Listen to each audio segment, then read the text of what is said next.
Hello, everybody, and welcome to Tabletop Bob. My name's Bob. I'll be your dungeon master for tonight's episode of Vecna, Eve of Ruin. This is Chapter 3, Episode 3, titled Cabin Fever. Although that might be a tentative title. We'll see. We'll see if that's going to stick. But I think for the time being, we'll call it that. We've got, of course, CJ and Kyle and Stefano and Christian back for this crew here in the Astral Sea. How we doing, everybody? Pretty good. Pretty good. I'm good, Nice. but I'm terrible. Where's your nose? Oh, yeah. We need the nose. That CJ's doing terrible. This one, yeah, I'm doing terrible. This one's doing great. Yeah. You're so sad. Sad clown. Well, you know what else is doing great? This series. I'm so excited for how this is unfolded and what's to come, and knowing what's ahead. I can't wait to get through with this chapter and get to the good ones. That's what I can't wait for. Is anybody here in chapter 4? I don't even actually. No, don't say anything if you are. Oh wait, maybe one of you are in there. Oh no, we'd have to see Stefano again. Ugh, God, Oh, I don't okay. know. We'll find out Wow. soon. But got some mail. You want to see some mail? Yeah, All right, it never fan fails. And when it comes, I want to wail. there it is. Here it is. I think I saw this already. Well, I Stefano didn't. saw it because he was in the Curse of Strahd stream yesterday. By the way, if you're new to the channel, this is your first time here, I don't know what to tell you. This is way too much. We're too far in at this point. But check the playlists, go back, watch things. We do live plays here. Variety of cast members. I got sent from a Patreon member, Bill Harvitt, who is doing his own content creation for Shadowdark. He sent me his magazine called The Righteous Vow. It is a new zine for Ooh. Shadowdark. And if you know anything about this channel, you know that we love our Shadowdark here. We played a bunch of Shadowdark, especially last year in I guess it would have been 2023, 2024, into 2024. We played a lot of Shadowdark, including our version of Tomb of Horrors and a bunch of one-shots. But this is similar to like a lot of third-party content that comes out for Shadowdark. It's molded and shaped in the same way, like of the core rulebook, so it's very compatible. You can see similar headings and everything like that. But the one thing that sets this one apart, and again, not sponsored, just got this stuff sent to me, is that Bill put in a lot of work here. This company, I guess, the name of the magazine is called Righteous Vow, and I think he plans to put a lot more content out. It comes with detailed maps of every location. This is months to even a year's worth of content actually for Shadowdark. So it's awesome. If you're looking at it, I'll put the link down in the description. And it's really cool. Again, just got it sent to me. I thought it was really awesome magazine, high detail, high quality. Also came with cool magnets and stickers and things like that. And I think you can get all these on his website. So check those out. More to come soon. Oh, pins. Link in the description. Link will be in the description. And of course, we have from Robin's Nerd Supplies our advent calendar, which we opened last week too. We opened on stream. The collection has grown, everybody. Remember we started off, I think, was it the first one last week? No, we had 4 by last week. But now some of the days came with 2 in them, and I'm starting to see the collection grow. Look at this. Look at that. Look at all these dice. Look at that. Yo. Those are colorful. Yeah, so Those are awesome. I started to many. see the pattern. Like for a while, the first dice that came in was this green, clear, and glittery D20, right? And never saw anything else like it. Then just about 2 days ago, this came in. These 2 came in. It's a shiny green and clear D10 percentile, and the D8 came in. So I'm starting to see the patterns form here. I think it's going to be like 6 different sets. And the one I was very excited about was this. This one looks like a peppermint Hershey Kiss, the D4, got early on as well. Finally got another one of those, the D8 for that. So it's coming. It's coming together here. You want to see what we get today? What's today's date? The 11th? Today's the 11th. It is. Is it? 12/11. Oh, top left corner. Look at this. Here we go. Oh, geez. Oh, Okay. an extra days. Oh, no. Oh. We're going purple today. Look at this. 2 purple dice. Ooh. We got Those are a nice. purple D10 that is like clear and crystally, and then a opaque. That is the word I'm looking for. Solid colored purple and swirl. D12. In fact, Nice. oh, that goes with this purple. Oh, this D20. Okay, so we're getting sets coming here. Can't wait till the end. I can show off the entire set, but right now we're getting there. We're getting there. We're halfway through. Well, 25 divided by 2, 12.5. We're almost halfway there. Almost halfway there. Which is where we are in this adventure. Look at the segue. Almost halfway through. Well Almost done. halfway there. Yeah. In this chapter. We're not close. But let's see here. Oh no. We got some Poor audience. we got some chat going on here. Chris from Long Island talking about Billy Joel. We have Billy Joel discussion last night, right, Stefano? Yeah. Billy Joel. We got to talk about Billy Joel at least once on every stream, I think. It's true. So Why not? Have I Apparently- already not talked about how I do not? I think I've already discussed how I don't like Billy Joel on the channel. that's okay. It's not for you. Okay, just making sure. It's for Kyle. I want my. Do you like Bruce? Oh, No, I I love, don't like Bruce either. I love you he's don't my like one of my favorite artists Either? for sure. You don't like either of them? Either. I don't Well. either, so I'm with you. Do you Thank listen you. to Bruce or Rise up. Have you listened to You're Bruce Springsteen? outnumbered. Nah, I'm neither. you've never You're listened to him? outnumbered. It's- Well, I mean, I've heard, but I'm not. No. Oh my God. You've heard. Chris. Oh, so you have listened and you don't like it. Yeah. Chris, we're not talking about Billy Joel on Vecna anymore. Billy Joel is a legend, and you will not talk badly about him. This is terrible. Good. I might leave. That's all right. But the question I know. have for you all I know today, it's all right. the question I have for you today is about music. And I think I've asked this question at least once on the channel before, but never with this Is group. it about the Highlander soundtrack? Tell me your favorite soundtrack and why it's Highlander. Go. Just kidding. That's not Because the it's question. Queen, and it's an Highlander. awesome. Prince of the Universe. That's not my question, Highlander? although that should be an obvious answer. Yes, it's a great soundtrack. Question I have for you is favorite holiday song. I definitely have asked this at some point, maybe on like one of the streams I enjoy, like Keep on the Borderlands. I can't remember, but which holiday song could you never get? Just like you love, never gets old to you, never gets tired. And for me, I'm going to start it off, and Christian's not going to like this, but it's Bruce Springsteen's "Santa Claus is Coming to Town." I mean, when that comes on, crank the radio up. Doesn't matter if it's December. Turn down all the windows in the car. You know, roll them down because we've got rollers. Roll them down and blast it. Blast it through town. Santa Claus is coming to town. Bruce Springsteen's version. It's, in my opinion, in the Mount Rushmore of Christmas songs. What about you? Santa's gonna get you a new saxophone. Yeah, he knows. See, Kyle knows. Have you been real good? Because otherwise, you know, he won't bring you anything. He'll bring you coal. Have you been good, Kyle? What's your favorite? What you got? Oof. Not big on holiday music, so I'll probably just say that Run DMC Christmas song. I don't know if Oh, I bless think you. it's Christmas in Queens or Christmas on Hollis Is that Avenue or really a something. song? I Oh. don't even know this song. Yes, Yeah, Yes. it's in Die Hard. that's a great which one. I guess is Oh. why it gets my vote because I'm not really into other Christmas songs. So if it's in Die Interesting. Hard, which again, another piece of evidence that Die Hard's a Christmas So- movie. There's a little Christmas song in there. Totally. It's Christmas time in Hollis, Queens. Yeah. Oh, So I do remember that. I know Yeah. that one. Yeah, that's a good one. Okay, fair enough. Fair enough. What about you, CJ? This is Halloween. Oh, from Nightmare Before Christmas. Halloween. Holiday. Yeah. What? Hmm.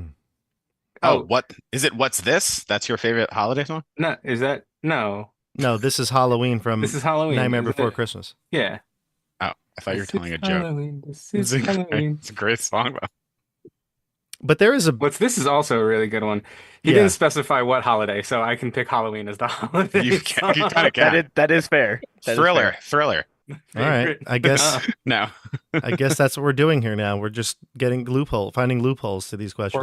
We're all teachers. We know how this works. Yeah. We know how to find the loopholes. All right. What about you, Christian? What's your favorite Um, winter holiday themed holiday song? I do have a soft spot for Last Christmas by Wham. It's Last a Christmas. classic. But I Yeah. also like Gave the you my NSYNC heart. one. Oh, You know, Merry Christmas. I think it's just Merry Christmas. oh, and Happy Holidays. Yeah, and that one, yes. Mm-hmm. Yeah, I yeah, love yeah. those two. I'll listen Okay, to those. those are great. 100%. Yeah. They're definitely top tier in my eyes. Stefano, All right. I which got two also. which Billy Joel song? Good. It's not a Billy Joel song. Oh, okay, good. I can't talk about Billy Joel in front of these plebes. Wow. Um, so I'm a big fan of White Christmas, but it's the version from Home Alone.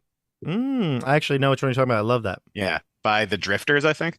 Oh, is that who it is? Okay, cool, cool.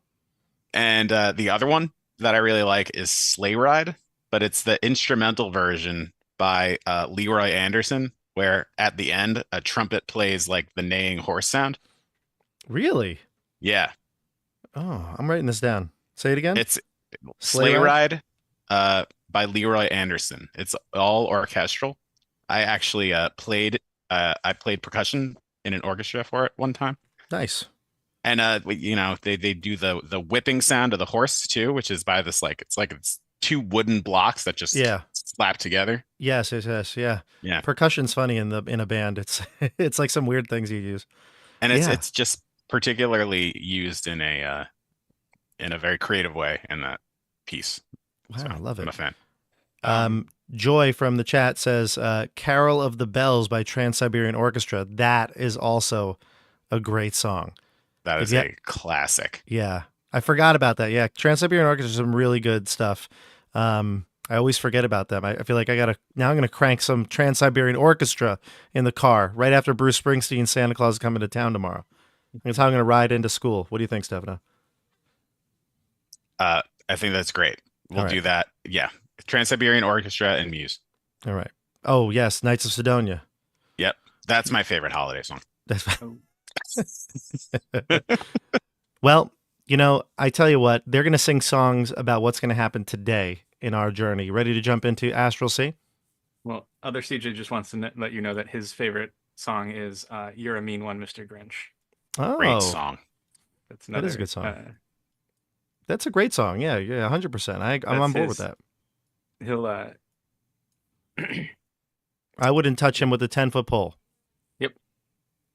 that's Bring the, it. Say bringing it back to D&D. Yep. You like that? That's the is Xerox's favorite because it's about a guy who's green. All right.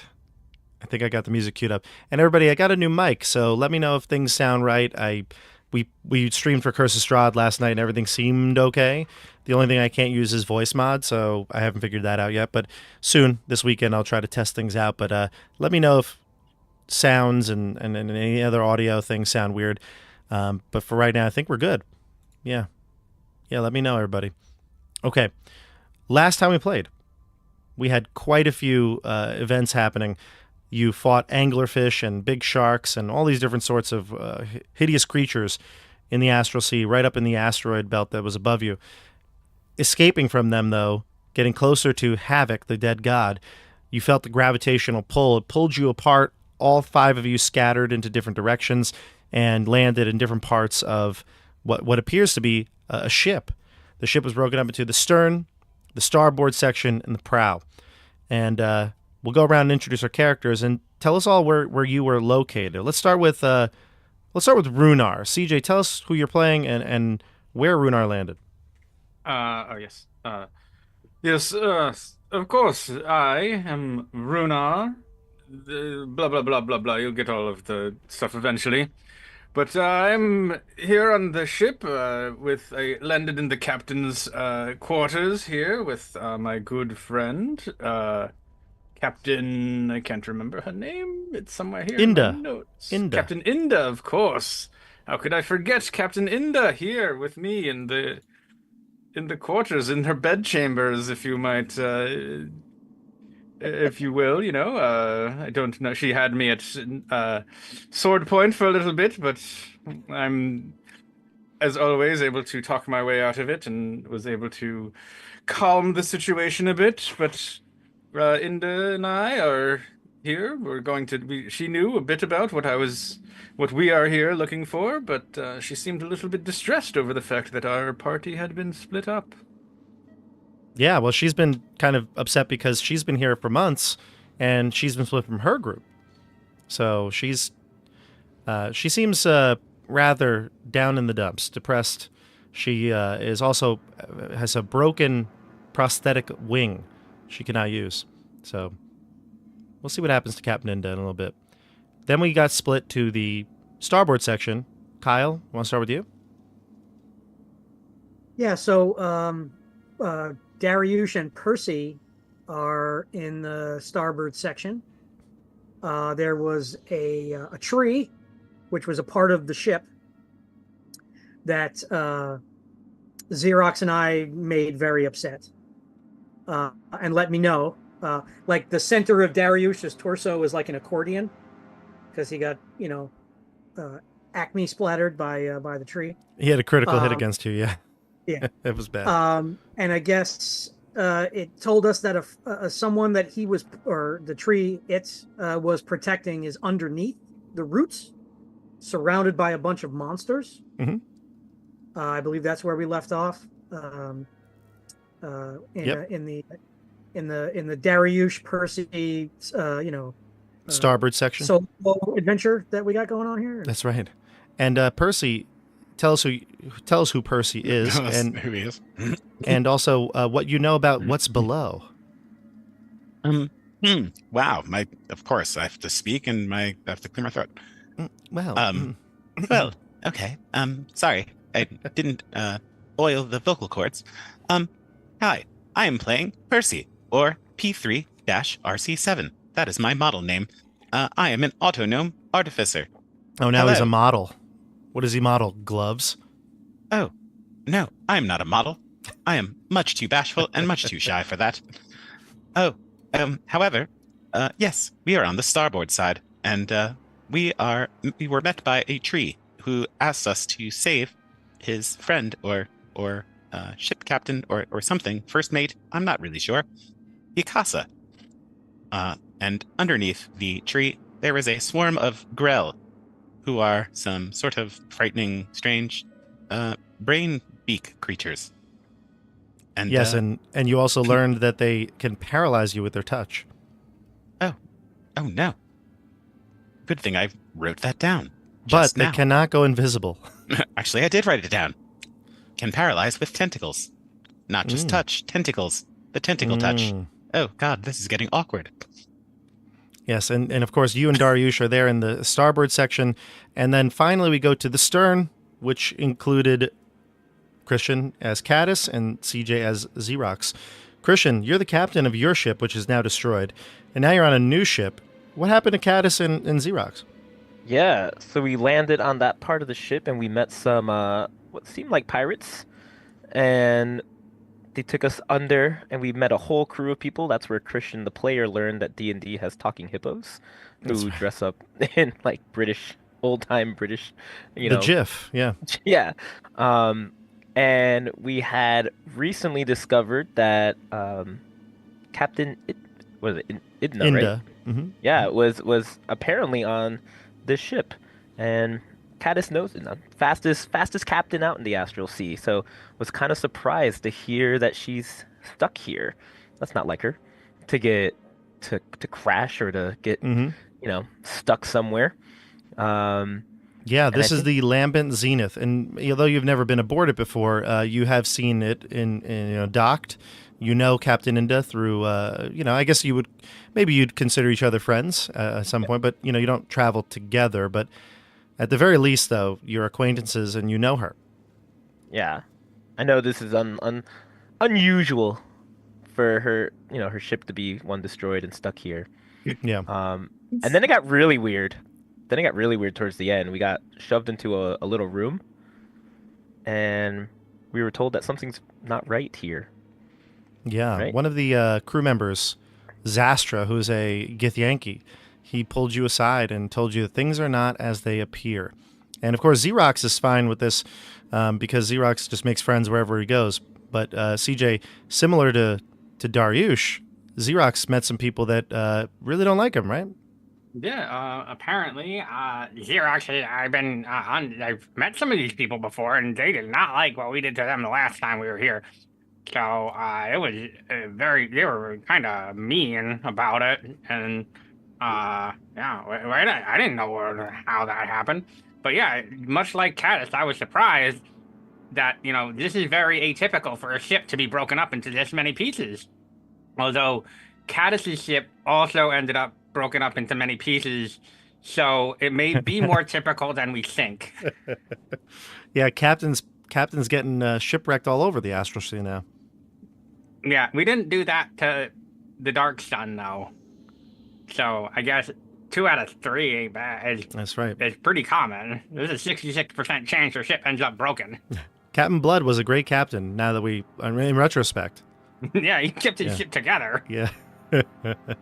Well, here we are. So we're going to jump into the game, and I'm going to switch over to our Roll20 screen. I think you're all already there, correct? Do you see your tokens? Yeah. Okay, great. Here we go. So we start on the stern. We start on the stern with Xerox and Caddis. Zastra just pulled you inside, and remember, he's this Gith, green-skinned Gith Yankee, and the Gith always have when they want to be serious, it feels like they can really amp it up, and you can see the concern in his eye and his facial expressions, and he says to you, "Something is terribly wrong here." Yeah, your ship is in pieces, but what else is wrong? Like, is there something more? Well, Like, is someone cheating at the card games upstairs? Because I would be very upset about that. I don't know anything about the card games, but take a look outside. Our first mate, Figaro, he's there. He's been locked up in his room. Ilrin, referring to the GIF, or GIF, says, he got sick, and he's just been hanging out there. But I know him. Something's wrong. I went over to see him, talk to him. He won't say a word. And what's worse, he's used a cube of force to keep everybody out. He's stuck in there and won't let anybody in.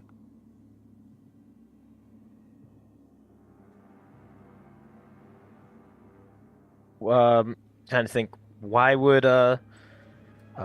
what's his name? Jif, the hippo? yeah, Ilren. Ilrim. Do you think Ilrim is responsible for this? Well, I don't know, but it all started when we got him on board. You think Elrin did something to Figaro? I don't quite know, You think but I'm concerned. it sounds concerning? Why don't we go take us to the door? Yeah, maybe We we can can open it. talk to him And through one the of our- door. Be like, And one of our Hello? crew members has gone missing. Oh, yeah, the captain, we know. No. Okay. Someone that was here has gone missing. who was What? that? Her name is Cirin. Cirin, if you want to write that down. Cirin. She's a halfling. Card player. Oh, God. Well, we need more people for the games. She's we gotta missing. find them. Clearly, this is the most important thing. What I'm trying to tell you is she's missing. Yeah, I know, and I understand she's missing, so we have to find her so we can win her money in the card games. So this is important. I get it. I get it now. He looks over to Caddis now, frustrated with Xerox, and he says, "You understand what I'm saying, right?" I do, but this is concerning. And she went Especially missing. since- She went missing just about the same time Ilrin showed up. Oh. Yeah, I don't. Perhaps we shouldn't trust this Ilm as much as we think. Can you take us to Figaro? Well, yeah, he's right across the hall. Come on. And he raises his voice back up to normal volume as he opens the door. And he's like, "So these will be your quarters. You can stay here as long as you like. It looks like we might be here for the long haul." And he steps out of the room and shows you, kind of angles his head towards the direction. Will there be other people staying with us? Because there's a lot more beds in here than just 2. There's a lot of beds. There's 6 beds there. There's, people sleep wherever. It's, they take shifts. I don't even know if you need to sleep in the astral sea. Time doesn't move for you, remember? Yeah. Oh, cool. So we just take a long rest whenever. We just. Well, that is different. Resting is Done. resting requires you to like not do activity. Oh, okay. Right. But he points to the door, and you can see it now, and he's like, "I'm gonna be upstairs if you need anything. Let me know." Oh, And sure. he says it loud enough for people upstairs to hear him, and he disappears. Yeah, that guy's weird. That is very strange. That guy. I'm gonna drop down to Xerox and just be like, Xerox, I don't know who we can trust right here. Yeah, I don't As even of know if I right can now, trust you. you I are the can't only even trust you. you are the only person I can somewhat trust right now. Xerox is like, oh yeah, sure, and he puts his dagger away. He sheathes his dagger. Yeah, you can totally trust me. It's like my wing just sheaths it for you. Like it's just I already know it's open. We need to find, the rest of our crew here to get out of here. I'm willing to work together if we can get us out of here. Yeah, I'm willing to work together too. If you can give me some money to play some cards, so Just that's don't fine. do anything stupid and try not to talk too much. We have not hung out long enough. This is Can the I- door, by the way, to Yeah. Figaro's room. Yeah. So like, forced door meaning like if I were to stick my hand out, I can't. The or door can I- looks like a normal wooden door. If you'd I'll like to just try try opening it, knocking. you can. You Yeah. can just try knocking first. Yeah. Go ahead, Xerox. Go ahead and knock for me. Okay. I go up and I knock on the door. Knocking does nothing. You don't hear any response from inside. It's silent. Figaro. Figaro. Figaro. Figaro. Figaro. Figaro. Figaro. No Figaro. response. No response. No response. We don't hear anything. No. Mm-mm. No. Hmm. I go. Can I sneak around over here? So like. It's a Okay. wall. It's not a door to the right or to the left. To the left of the stairs and to the right of the door, it's a sharp turn before you get to like the broken pieces of the ship that stare down into the havoc, the body of havoc. I knock on the wall. Nothing knocks back or a sound or anything like that would come back. Nothing like that. It's just a wall on that side. If you want to try and open the door, see what happens. He's not answering. Maybe he's dead. Yeah, go ahead, Xerox. Open the door. Go ahead. I'll wait right over here. Okay. I reach for the door handle. You can open it, CJ. It's and openable. Oh, okay. I'm ready to catch him if he gets shot back or something. You see a tiefling sitting on a bed. I'm going to read you the description, but I'm also going to show you the art. There you go. Oh. The stateroom is a simple room, but elegant. The warm light of the wall sconces bathes this mahogany bookshelves and bed sheets and so on in this warm light. Sitting on the edge of the bed is a purple-skinned tiefling. He stares blankly at the wall, but his posture is tense as a wound spring. Mom, I told you always knock. That's what it looks like, yeah. Are I wouldn't do anything. you Figaro? He does a very slow reaction time. When you open the door, you expect maybe somebody to look towards your direction. He doesn't do it immediately, and he kind of lazily cocks his head and looks at you. You notice his eyes look a little empty, like he's staring off into space. No pun intended. And he just kind of looks back towards the book that he's reading, thumbing through the pages. He doesn't seem to have a care in the world, and he doesn't get up or do anything that would acknowledge that he is like answering a question of yours. Can I approach? You do. You try, and as soon as you walk forward towards the door frame, you bump into an invisible wall. Oh. Okay. Would I know what causes this invisible wall? Well, he told you he's using a... That's right, Zastra the told you he's using a cube of force. You can give me an Arcana check, see if you know what this is. Yeah. Both of you could make it if you'd like. I got a 15. CJ, what about you? Oh, sorry. I'm rolling. An Arcana check, which I'm sure Xerox is excellent at. I'm very good at these. I know all about magic and stuff. Just a little bit less than Caddis. Yeah, I mean, I don't think you've ever heard of it. You've never seen one before, at least. But it seems to be, from what you can infer, it's an object that creates a wall of force. And if I were to take like my staff and just kind of jab it, I just Yeah, get you can blocked as jab well, it. right? Yeah. You jab it, and it hits it like it's hitting a stone wall. You just cast Disintegrate on it. Yeah.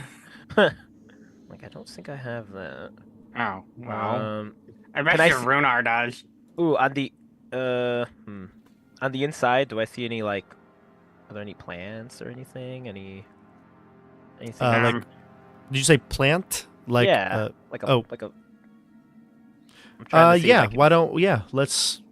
Maybe there'll be like an orchid in there. I think so. I feel like I have with my staff. I have a speak with plants. I don't know. I'm trying to see what I can learn of what happened in here. Maybe it saw something. I don't know. Plants. Oh, can you see. do have a speak with. Yeah. I mean, his orchid died a long time ago. Oh no. Just Okay. kidding. All right. Just kidding. Dang. All right. No, you could use it. You could use it if you'd like. Yeah. I mean, because clearly he can't hear. I get the sense that he's not hearing us. You But can try. maybe notices that we're there. There's an orchid in there sitting on one of the bureau or something. Yeah. Can I talk to it? I'm gonna talk to it. Sure. What's the range or just the reading of speak with plants? You imbue a plants was in here. I can actually send it to. Let's see. There we go. Within 30 feet of you, giving you the ability to communicate with you and follow simple commands. You can question plants about events in the spell's area within the past day.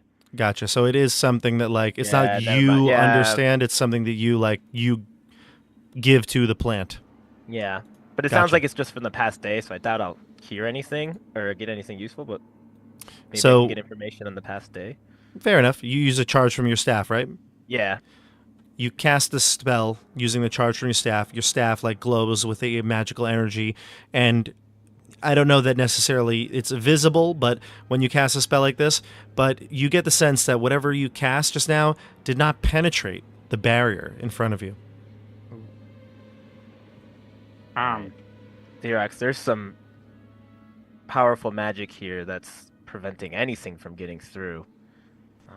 Did Figaro turn to us when we came in? Was that one of the things? Like He so, did, yes. He turned Okay, towards you. So he does know we're maybe. I mean, it sounds like he knows we're in here. Do you have like a piece of paper or something? He's got a book. You have like some parchment and like a Yeah. quill. I'm sure in my Or, like- bag I do.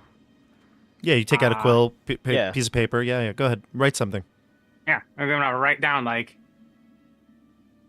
do you have any money? and then hold it up to the force wall. Figaro looks up again slowly, kind of. You can see his eyes squinting to read the paper, and he doesn't answer you. In fact, he just goes right back to the book, turning pages, kind of this leisurely reading. And Alright. you hear footsteps, booted footsteps, coming down the stairs. All right. You suck. I'm gonna quickly close And the I door. hold up the sign that says "You suck." Okay. And then Nothing. as He no affect. He doesn't care. I let Caddis grab me and pull me back as he shuts Yep. the door. I close the door and As the quickly. paper slides out of my hand and floats slowly to the floor, face up, with the words "You suck" Written on it. still Yeah. written on it. And you close the door quickly. You kind of do an about face and start walking backwards towards the room when just down the steps turns Ilren, this massive, bulky gif, and he says to you all, "Oh, where are we headed? I thought your quarters were that way," Zastra said. We were just I- taking a look around. Yeah, I wanted to see how far down it was. Ah, well, there's nothing much more beyond this point. Down below is just the cells and some cargo, but most of the cargo's been destroyed, from what I've been told. And I see you've met Figaro. No, we didn't meet Figaro. We've been just kind of standing outside this door. He's ill, Nah. very ill. Something has gone wrong with him. He's just taking a rest in his room. Oh. I'm gonna ask Ilan, how long have you been on this ship? Have you said? I've been here in just over a month or so. And were you? How did you get here? Was your ship also destroyed? Yes, unfortunately, just like Davros, the elf above. He and his friends escaped pirates. My ship was more fortunate not to face pirates, but rather the cruel asteroids floating through the astral sea. And were you captaining by yourself? No, of course not. I had a whole crew with me. A whole crew of GIF. Is the crew with? I'm the only survivor, unfortunately. So convenient. Sorry to hear that. Yes, it's I mean, a tragedy. As I hit Xerox with my, back of the hand a little bit. Tragic. It's a tragedy, yes, it is. But what can I say? I'm a survivor. I'm a survivor. And look, you're tired. You just lost your ship and your crew. I'm sure you need a rest. Go into the your quarters and get a good night's sleep. It'll do you good. I think that's a great idea. Sound like a good idea. I have been very tired since I got here. Yeah, and you know what? And he takes out like a lock now and a key, and he puts it over the padlock that's on the door. He closes Figaro's room and locks it up. He says, "It's for his own good. Honestly, I think just visitors at this time would not be welcome." I'm sure he was shy and quiet when you opened the door. Am I right? I mean, He was resting. We did not want to disturb him. Yeah. Probably best for all of us that you don't. Couple of things I wanted to talk to you about as well, if you don't mind. Would you follow me back up to the top deck? after you. Of course. And then I'll let you rest, I promise. The last disruption. Oh, certainly. Please. He After takes you- you. He takes you up the stairs, and where you met Zastra for the first time. You know, him and oh gosh, her name now. And Lisan, the other Githyanki, where you met them on the top of the stern castle. You go up. He goes up there and carefully, like he kind of tiptoes out, as careful as a GIF can, and he says, "You see up there, there's dangers above. You can see the sharks, the scavers, and the lure fish, the angler fish. They're all up there still, trying to kill each other or eat some part of an asteroid that's decaying." And he says, if we were to try to leave and go get the rest of the crew of the Lambent Zenith, they would certainly devour us. Okay, so it's very important that you don't spend much time out on the deck. Secondly, and he points down now over the overboard, you see down there, it's about a 60-foot drop. These dying gods are actually quite dangerous in their own right. They have powerful gravitational fields. In fact, the only reason why we're not stuck to the ground right now, to the floor right now, is the fact that the Lambent Zenith still has some sort of gravitational field on itself, a bubble, so to speak. If you were to go down there, the weight might crush you. Or worse, you'll sink through, and the intestinal acids will devour you. We lost some people that way. I believe that's what happened to Siren. I'm not sure if you were informed.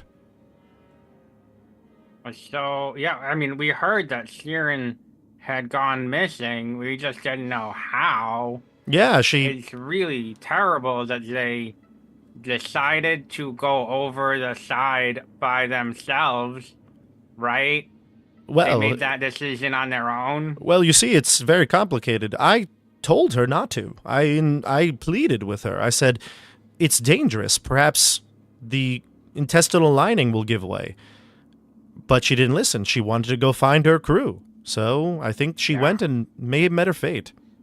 She must have done that all on her own. Right. Ben, I don't blame her for wanting to find her crew. Would Caddis know, being, he spent a lot of time in the astral, see, like, could I tell if he's telling the truth? Is this some stuff I would know? Give me you can give me a history check. Sure. Either that or I'll allow nature. Nature might be better for you. Let's see. No, actually, history's better. Okay. 22. This does not sound familiar to you. You've never heard anybody talk about the gravitational fields and of the dead gods. I mean, it makes sense, that they have some sort of gravity, but like, never have you heard that it would be like impossible to move over, or that stomach acid would eat away at people. I mean, to be fair, I don't know how many times you've ever been on a dead god, but you've never heard stories about it. Right. Okay. But I wouldn't say I don't have the impression that he's lying. You can give me an insight check. Yeah, I'll do that too. I would. Can I? Yes, you can, CJ. Okay. I got a 21. He sounds like he does not want you off of this Stern Castle section. He doesn't sound like he's if there is truth to what he's saying, he's doing it because he wants you to stay here. Okay. Desperately. Same with you, CJ. He desperately wants you to stay here. He does not want you leaving and finding the rest of the crew. Got it. Okay, I'm gonna kind of remember that for the next time me and Xerox are by ourselves. Look, for everyone's safety, we don't want anybody getting devoured by a night scaver. We don't want the crew to open up intestinal lining and then therefore the whole ship may be devoured. Look, we're just doing what's best for the crew.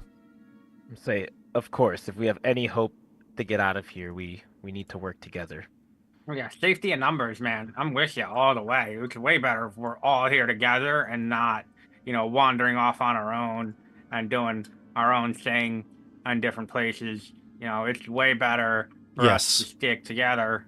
Have you ever heard the term "don't split the party"? Have you ever heard? Yeah, no, yeah.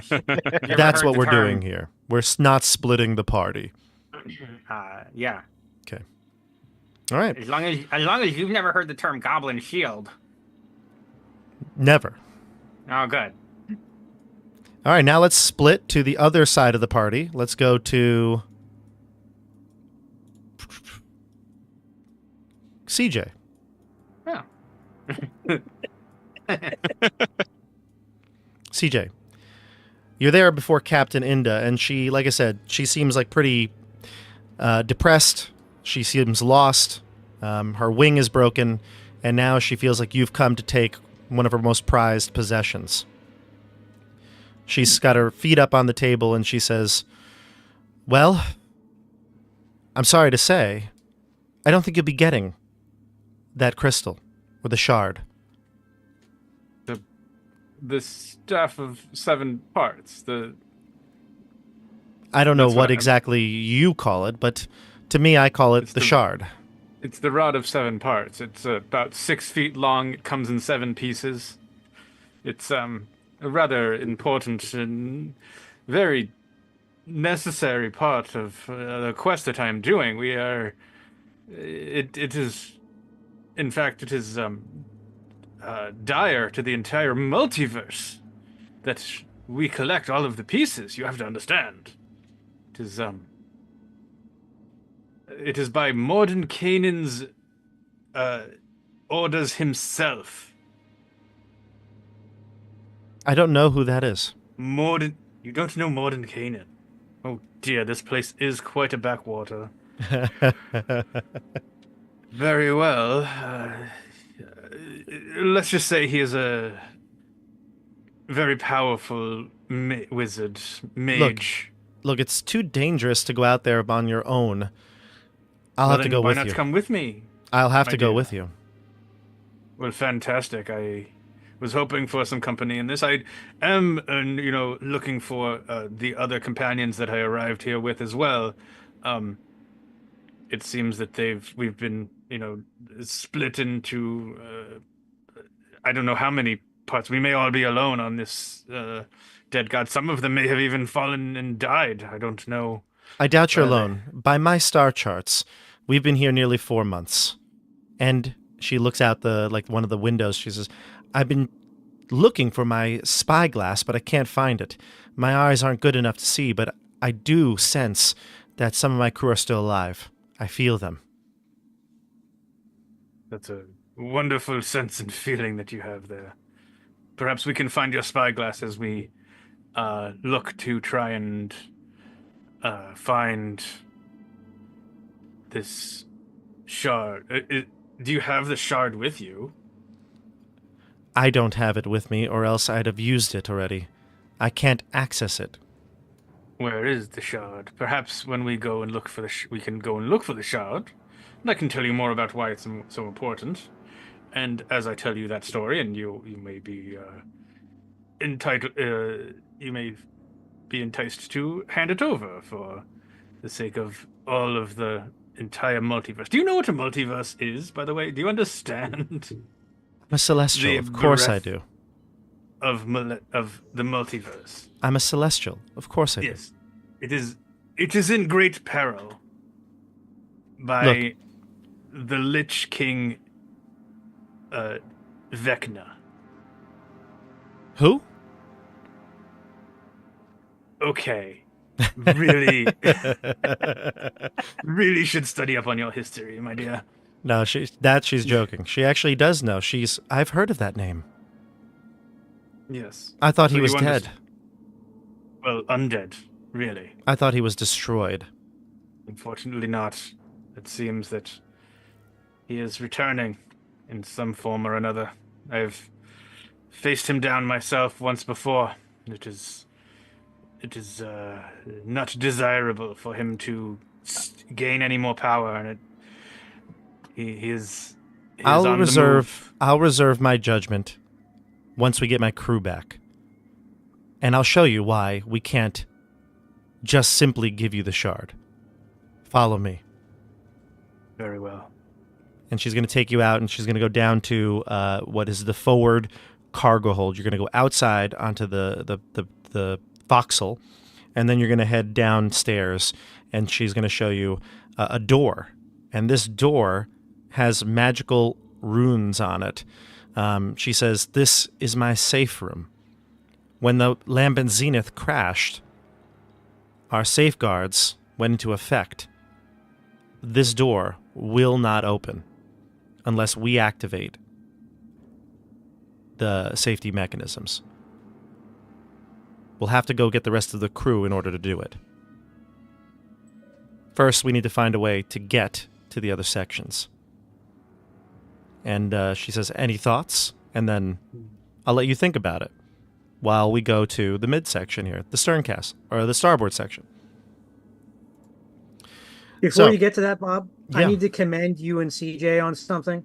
Oh, That thank you. interaction you guys just had zero innuendo in it, but Yeah. somehow was filled with innuendo. What did we say?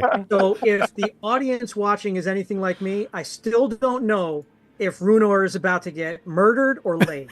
I don't know. And I love it. I love it. I got to listen to it back. Did we miss? Did I? Let us know, everybody. Was there innuendo in that conversation? I missed it. It's not just me. I'm mature. I'm an adult. It's funny. I think we had a lot of people just joined us recently. I'm seeing the chat increased a lot, and the viewers jumped up. Yeah, we I think we started earlier than most people think. Today we started at like 8. I think we started like 8:35 or something like that. And that's usually like way too early for us. So Perfect. it's good. It is scheduled for 8:30. Yeah, but that's fashionably late time. Gotta All keep right. them guessing. Gotta keep them guessing. I've got to keep them guessing. The starboard. Redbeard again moans with pain. "Oh, the grill! They're eating me alive. Yes, You gotta yes, do we something." know. I'm literally 1 foot down, 1 stair. So you look down into that like it's like a drop. What is it called? A hatch. A hatch. That's what it is. It's like a little hatch area there, and you can see down. Your dark vision does get down, and you can see what look like maybe like the outlines, silhouettes. It's very dark down there. It's like pitch black. There's no light, so it's hard to even see with the dark vision. But you can see like silhouettes of creatures. These small creatures with many tentacles writhing around and scratching at the wood beneath. It looks like Redbud has blockaded, made like a wall with his roots right below that. He says, "If you want, you could go that way," and he points with one of his frail roots. He says, "There's a small little opening that I've created. You could surprise them." Perfect. I'm full of surprises. I don't know how much longer I can hold the casa back, though. Do your best and go quickly. The gods' speed. All right, Dariush, are you going to redeem yourself? Is this your redemption song? Sure. I'm on your 6, my mechanical new friend. Great. Let's go. So I guess I move over to the side. Sure. So just as a quick assessment of like what's going on around you, I'm sure Percy's calculating things in his head as he goes. You see climbing over Redbud's roots here is difficult, especially for anybody that has to stick to the ground, 2 legs, like the two of you, and it would be difficult terrain. And so when you get to that area, you'll realize downstairs probably will be lots of difficult terrain too. When you get to the edge, you also can calculate that climbing down to the small opening that Treebeard referred to will require a check. But you can see the small opening. It looks like what used to be like a hatch window.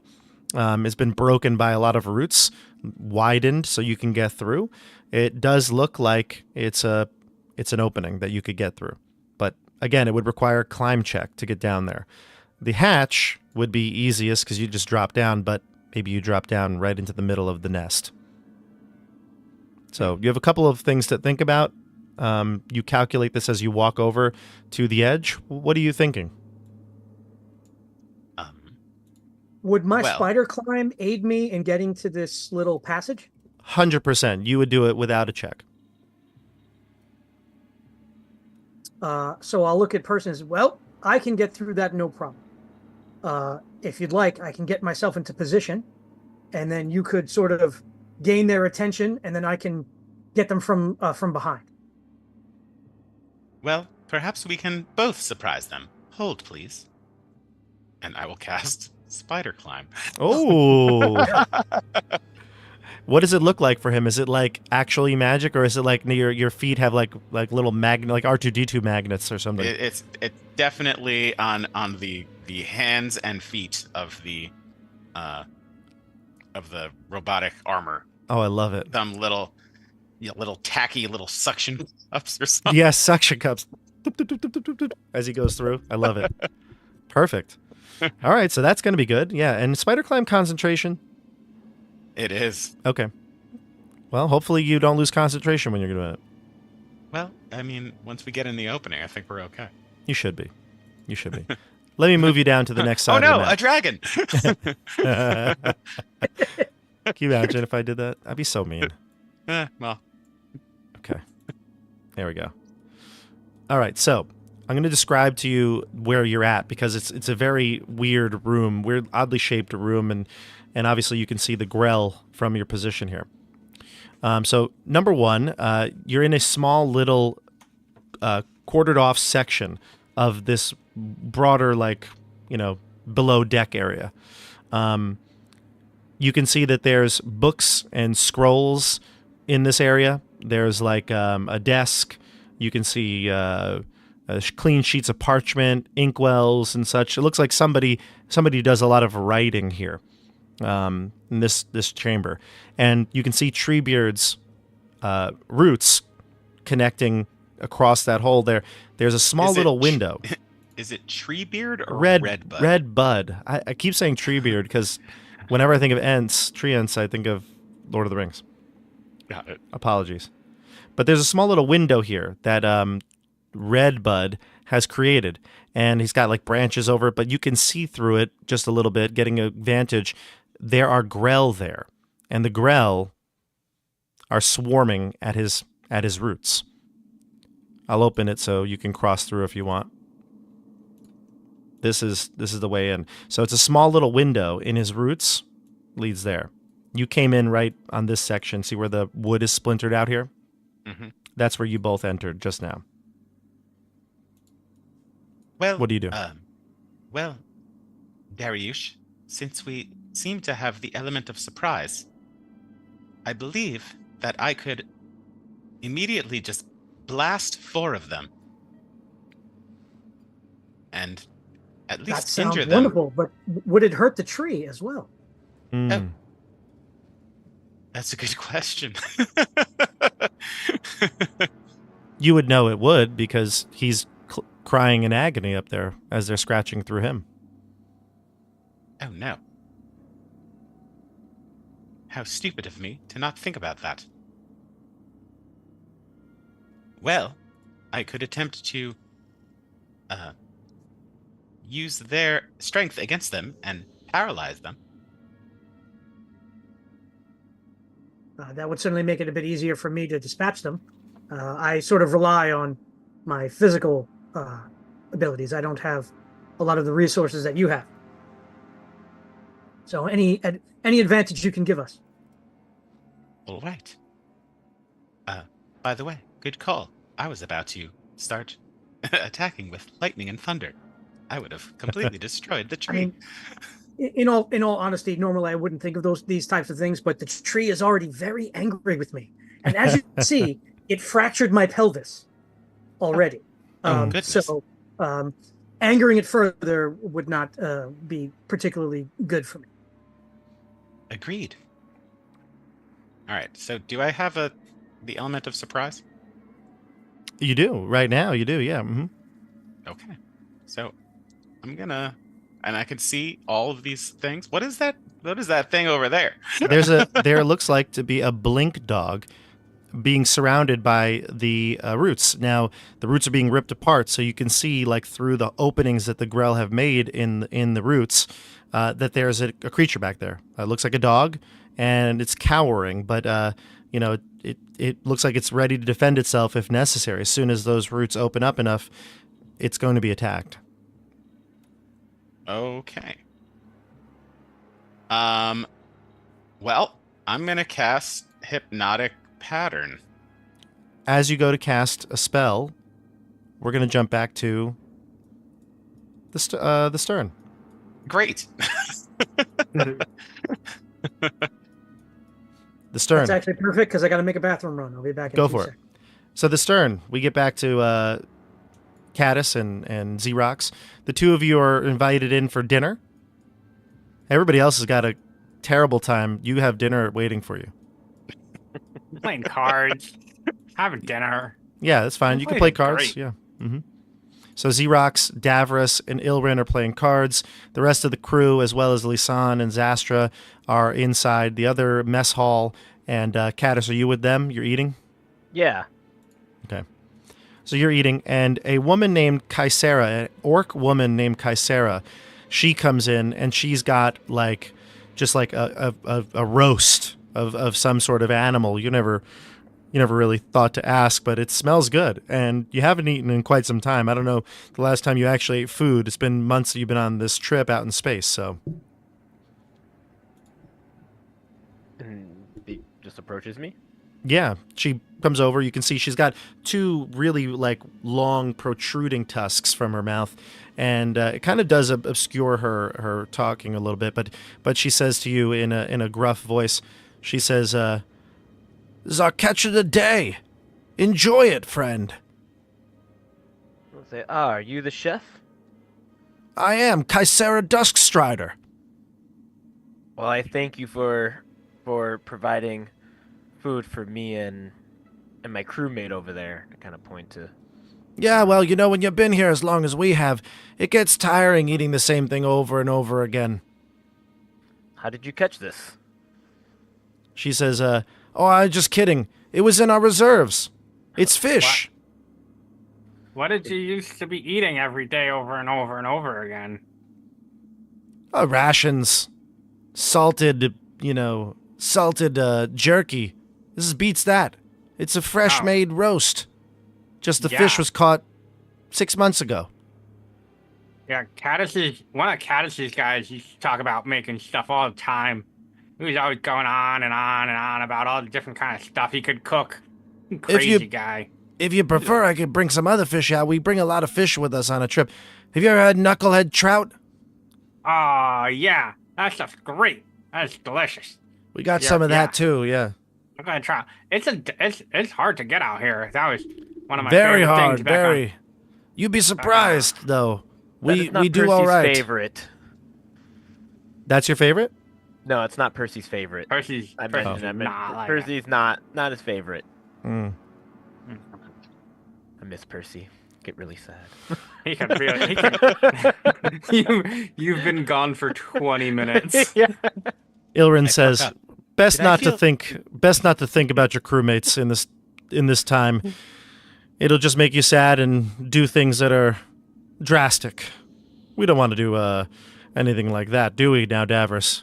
You can see Davros glaring at him across the table as he's stealing all of his money. Do people normally do drastic things here? No, they don't. We do things to keep each other safe. Isn't that right, Lisan, Zastra? Oh, sorry, I didn't realize Hippo Man was here. He's just across the hall. You can see him in the picture. Oh, okay. I was kind of hoping to say that to the chef, but never mind. Okay. You could have a more private conversation if you want. You want to pull her aside? Yeah. Yeah. I could use some hands in the kitchen.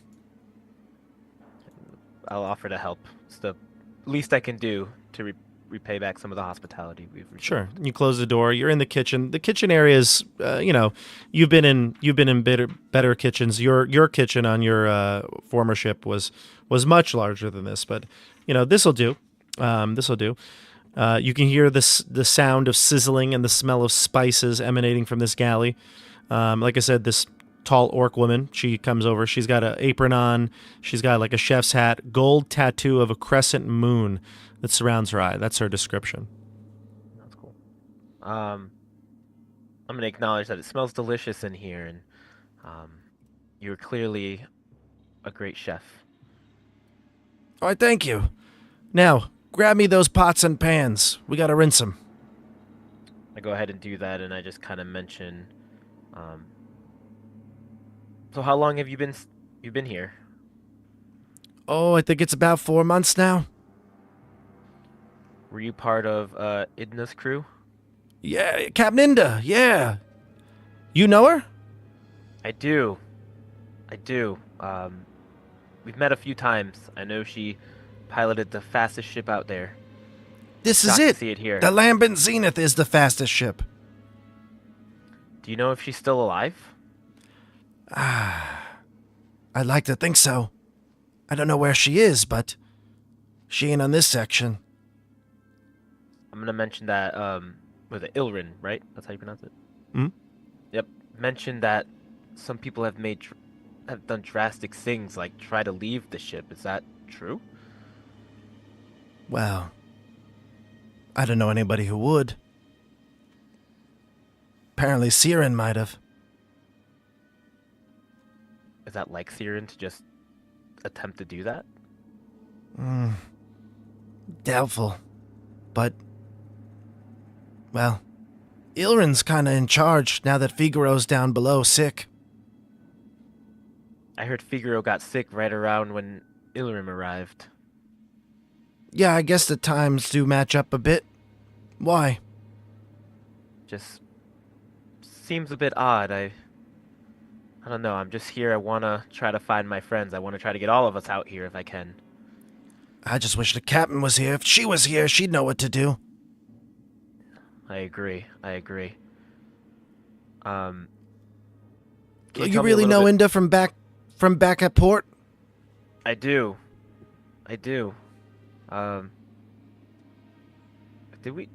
Have we met before we were captains, or did we meet just as captains? As captains, yeah. Mm-hmm.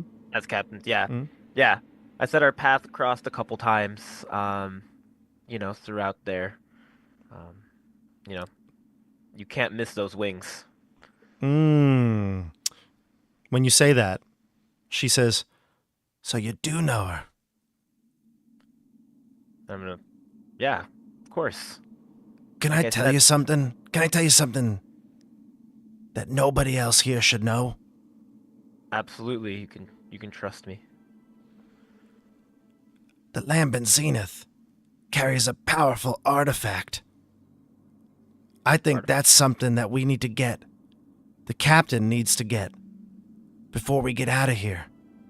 And I'm a little worried about sitting here with this artifact. Do you know what it does? I'm not aware of any artifact. No, Oh, sorry, maybe I but shouldn't be telling you this, but I don't even know if she's alive. Captain Inda has a special shard. It's magical. It lets the Zenith do things that other ships can't. In fact, I'm surprised we even crashed here. Captain Inda said something was messing with the... Maybe it's the dead gods here. So, nothing. You guys just randomly crashed?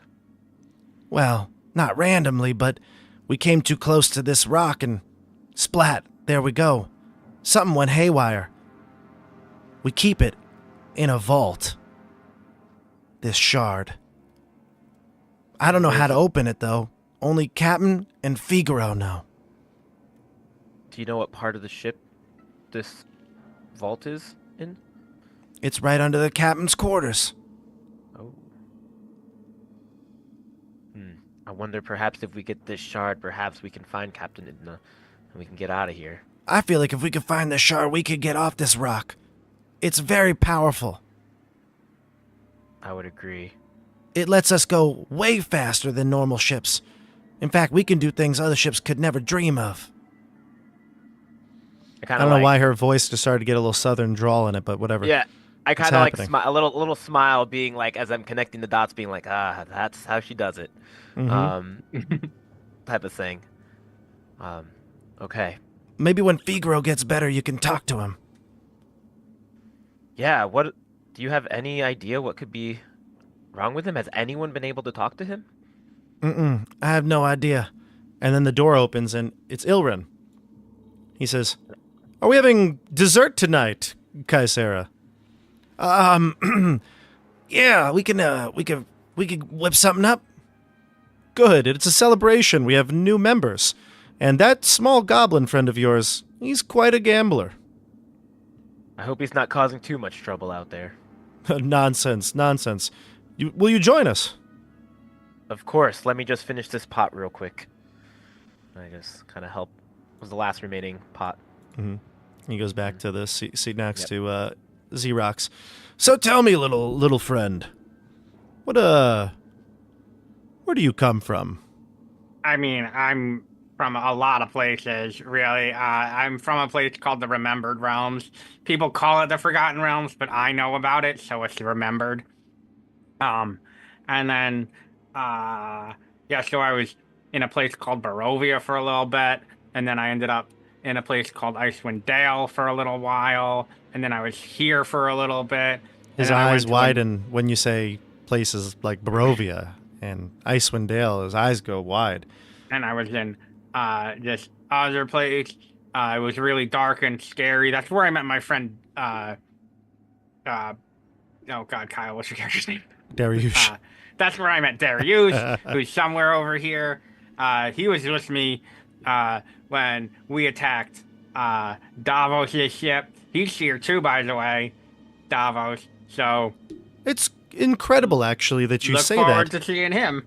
I too have visited some of these realms. In fact, can I show you this map I have? Certainly. I'd love to see a map. Davros, take a break. We're taking all your money anyway. Come with me, little friend. No, okay. Uh-oh. Sure. Come into my windowless van, little boy. Yeah. He takes you down to the lower deck. You get there. Yep, I'll move you. Yep, I'll move you. He takes you down to the lower deck. And he takes you down again to another set of stairs. And he says, "It's just down here in the cargo hold. Come with me." In the cargo hold? Mm-hmm. Yeah, that sounds like a great place to go. Just the two of us. Yeah. Dark down there. Well, no, you can see in the dark, can't you? Your goblin eyes. Yeah, but it's all black and white. I can tell that it's dark. Oh, nonsense. I'll light something right when we get down there. Hold on. Great, Here we go. Thank you. wow, there we are. Yeah. Wow. He lets you go first into the room. You can see this is a what looks like sort of like a brig, so to speak. You can see small cells, thin iron bars. They line the center of the hallway. You can hear people upstairs, the faint like shouts of, people celebrating, drinking, playing cards, whatnot. But it's very distant at this point. And Ilren himself enters in. And he stands just a little too close to you for comfort. I would like to. This probably won't work. On a very special episode of Tabletop Bob.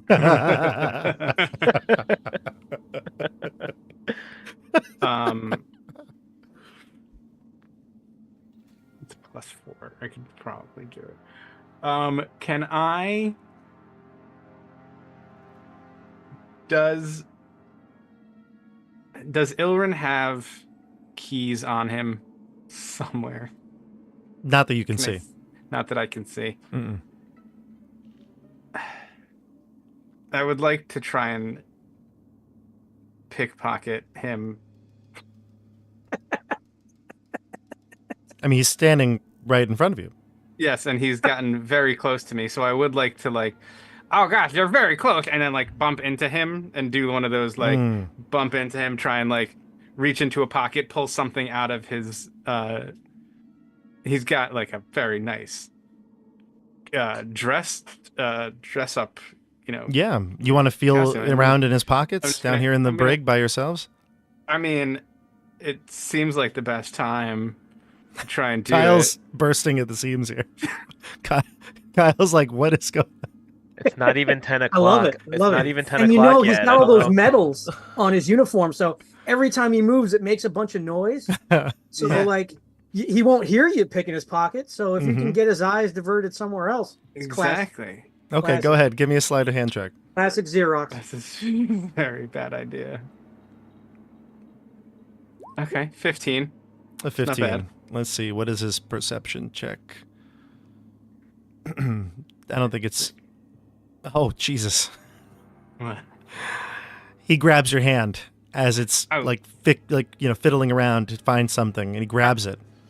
And he holds you up with great power. He holds you up, your whole body, easily in front of him. He says, so you've been to Barovia, have you? Yeah, it was tough there. You just put me down real quick. Sorry.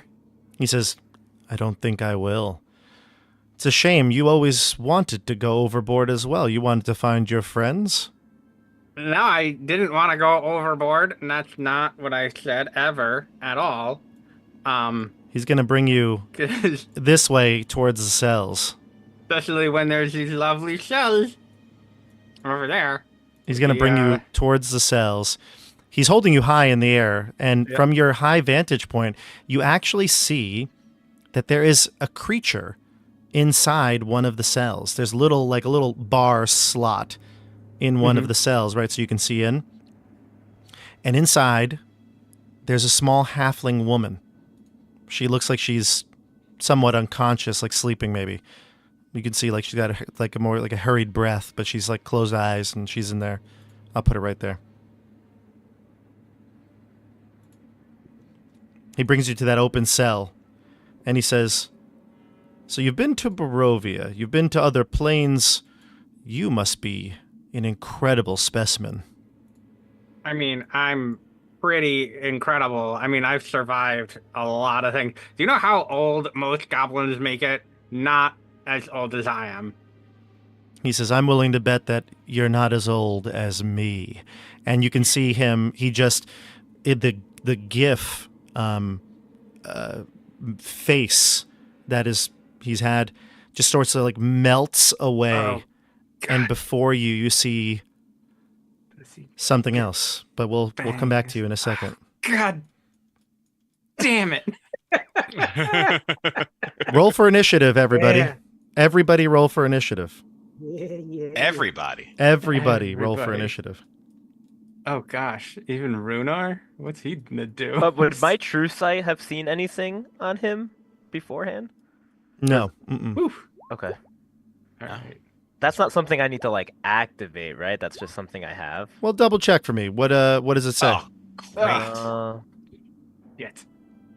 It just says your eyes become luminous pools of silver. You can see in normal and magical darkness. Yeah, so you do need to. Your eyes become, right? Okay. Yeah. So you have to choose to use it? I have to I guess so. It didn't say like an action or anything, so I wasn't really sure. You want to send it Okay. through the chat so I can read it?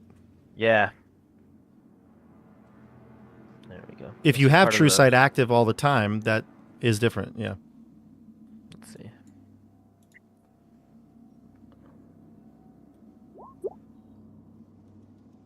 That's just what it says here.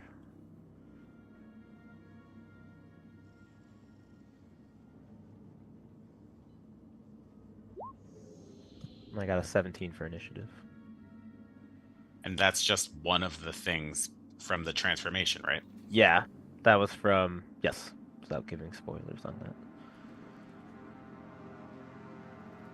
That's why I wasn't sure. Hmm. I think it's always active. Yeah, probably. I don't see it say anything about activating it or anything like that. Yeah. Okay. All right. All right. Cool. Cool. All right. So now we go to, let's see. What do we get? What do we got here? Runar got a 23. I got a 3. Dariush has a 20. This was a 17. And Xerox has a 7. And Percy 3? Yeah. Okay, so I've got Runar 23, Dariush 20, Caddis 17, Xerox 7, and Percy 3. Is that correct? That's right. Great. Yeah. Okay. Perfect. All right, so we're going to start with Runar.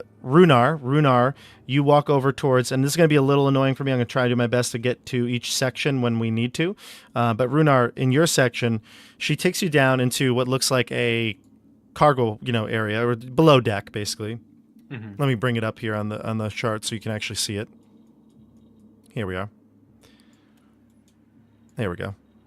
So she brings you down into a cargo area, and you can see 2 very large double doors. These are the ones that we were talking about before with the runes on them. Okay, Mhm. and she showed you them. She explained to you how these need to be activated, but somebody else needs to activate them. And at this point, when you're inspecting them, is when she takes a swing at you with her mace. Okay. All right, here we go. But you get to act first. But I get to act first. Okay, Yeah, you get so to act she's first. like rearing back like she's gonna swing at me. Yeah, but you got the s- jump on her, exactly. Mm-hmm. So I got to jump So on her. like the shadow of her. So Yeah, Yeah, exactly. yeah, Like she yeah. was like this, and you're inspecting the runes, and you see it, and it's your turn. So I will step back, giving her that opportunity attack, so that she does, finish her swing. I Oh, guess. really? Okay. Just so that I can get some distance between myself and her. She hits you. Okay. She's going to do a total of 5 bludgeoning Okay. and 24 radiant. Holy shit. Okay. You can Now see her I mace know. glowing with radiant energy now. Don't let her do that again. With that in mind, I will. She says, "Tell me who you really are. Think I don't know who Morden Kanan is?" Well, I thought it was quite odd that you didn't know who he is, considering how famous he is. I knew you were lying, you crazy bitch. What's your action? I am going to cast a spell, but I have to figure out which spell it is. How can I knock her down? I need.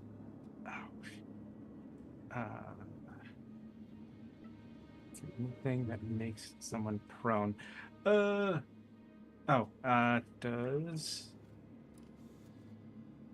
have Big B's hand? I don't know if I have it.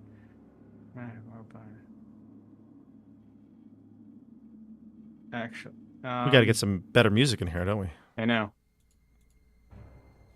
Let me know if you can hear this chat. I don't know if the group can hear it. Can you hear it? Yeah, I can hear it. Okay, good. All right, CJ, what are you doing? I'm looking for. Oh.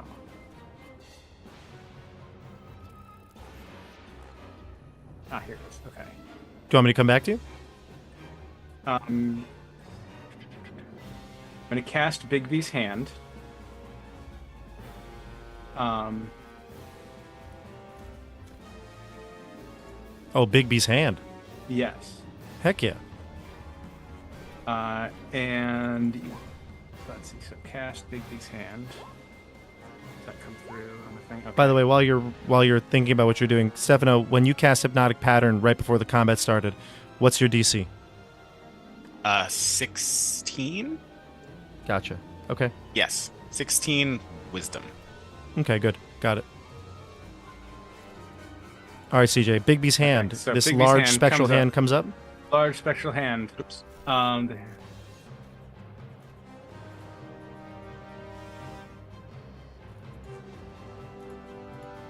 You want me to pull it up? Okay.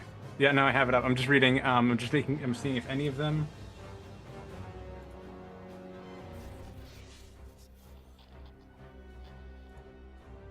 I'll bring it up too. I'm going to use the grasping hand.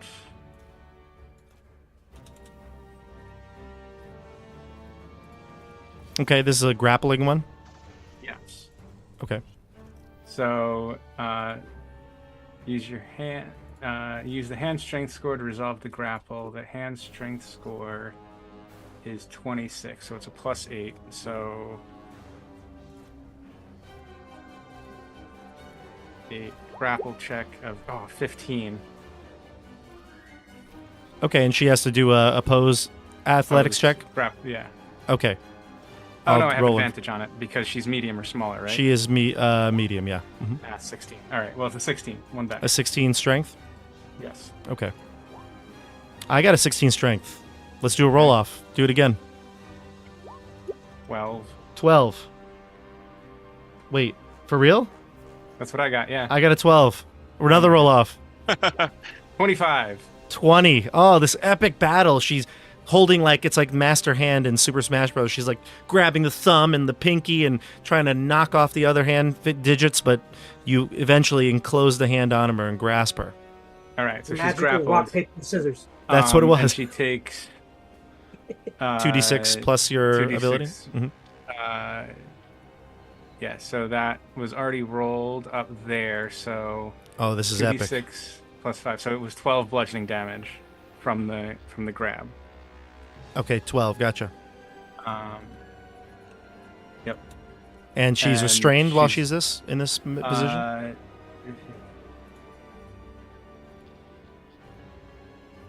No, just grappled. She just grappled. She just grappled. Okay. Fair enough, First. but her movement is 0. So when it gets to her Movement is 0. turn, she'll be stuck. Yes. Okay. Do you want to move Unless anywhere she else, or are wants you good there? I'm good here. Okay, great. We'll jump down to Dariush.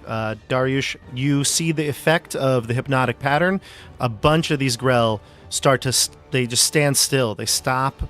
They don't really move anymore. They're not scratching and clawing at the Redbud's roots. So, yeah. Okay. Oh, wait. So I start to walk. Oh, wait. What? I'm sorry, Percy. Hypnotic pattern? Oh, no.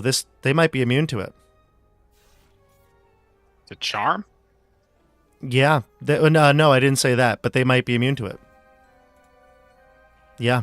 They don't seem to be affected by it one bit. If you want, you can give me an Okay. insight check to see why that wouldn't have affected them. Otherwise, you may be Ugh. clueless.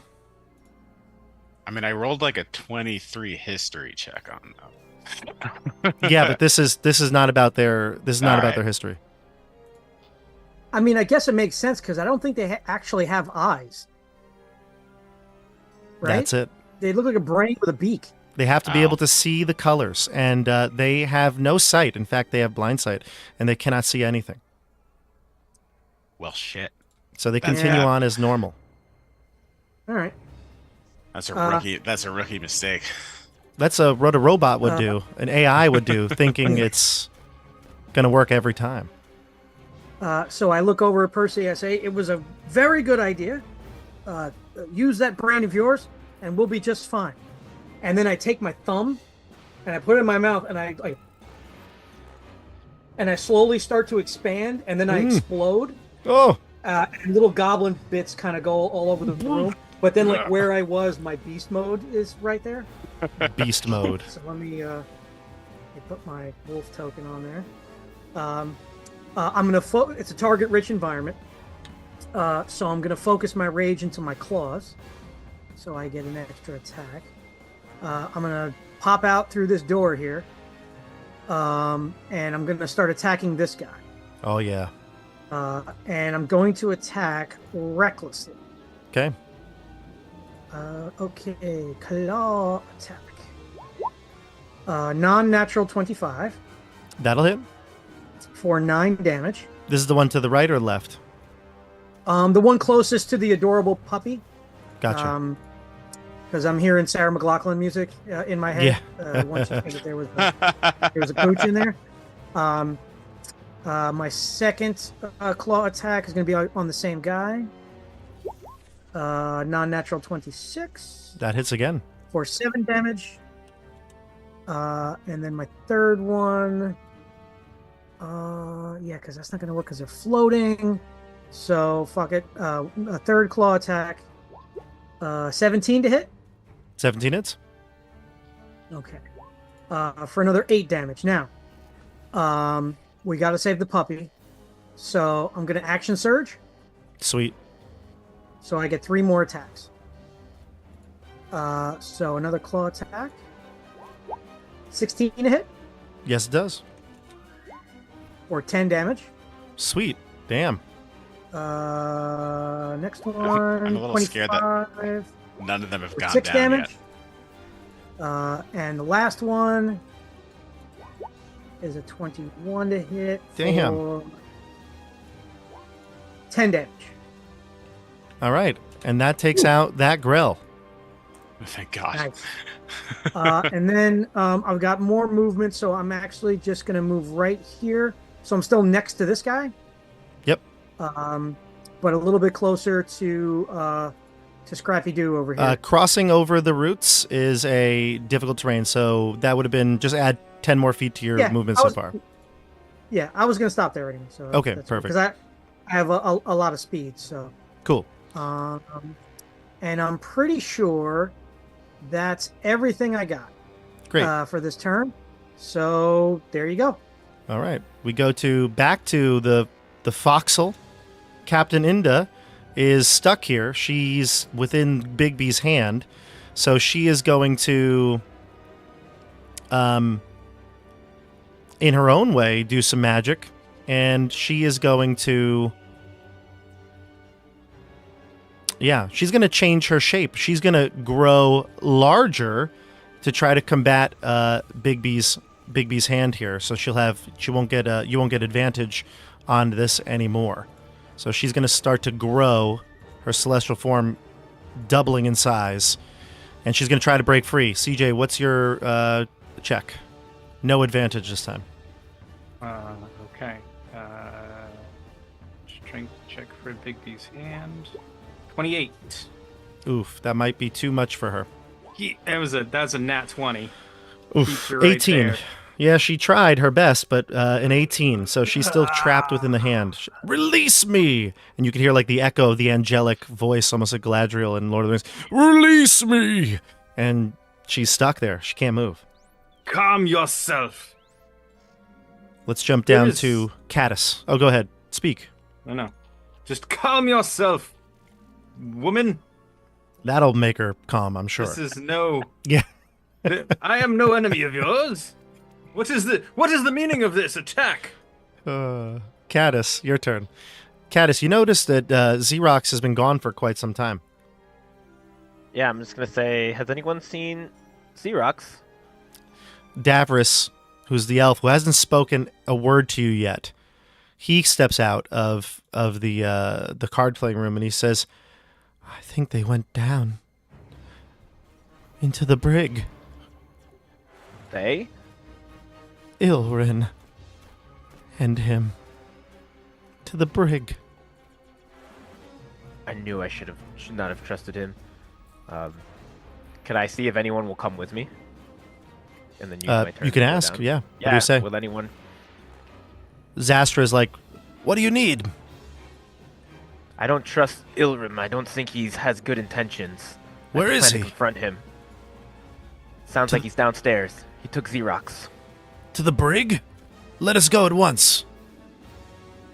And you want to spend your turn, you can like double move, go down the stairs, and Yeah, I'm also gonna, as my bonus action, activate one of my starry forms. sure.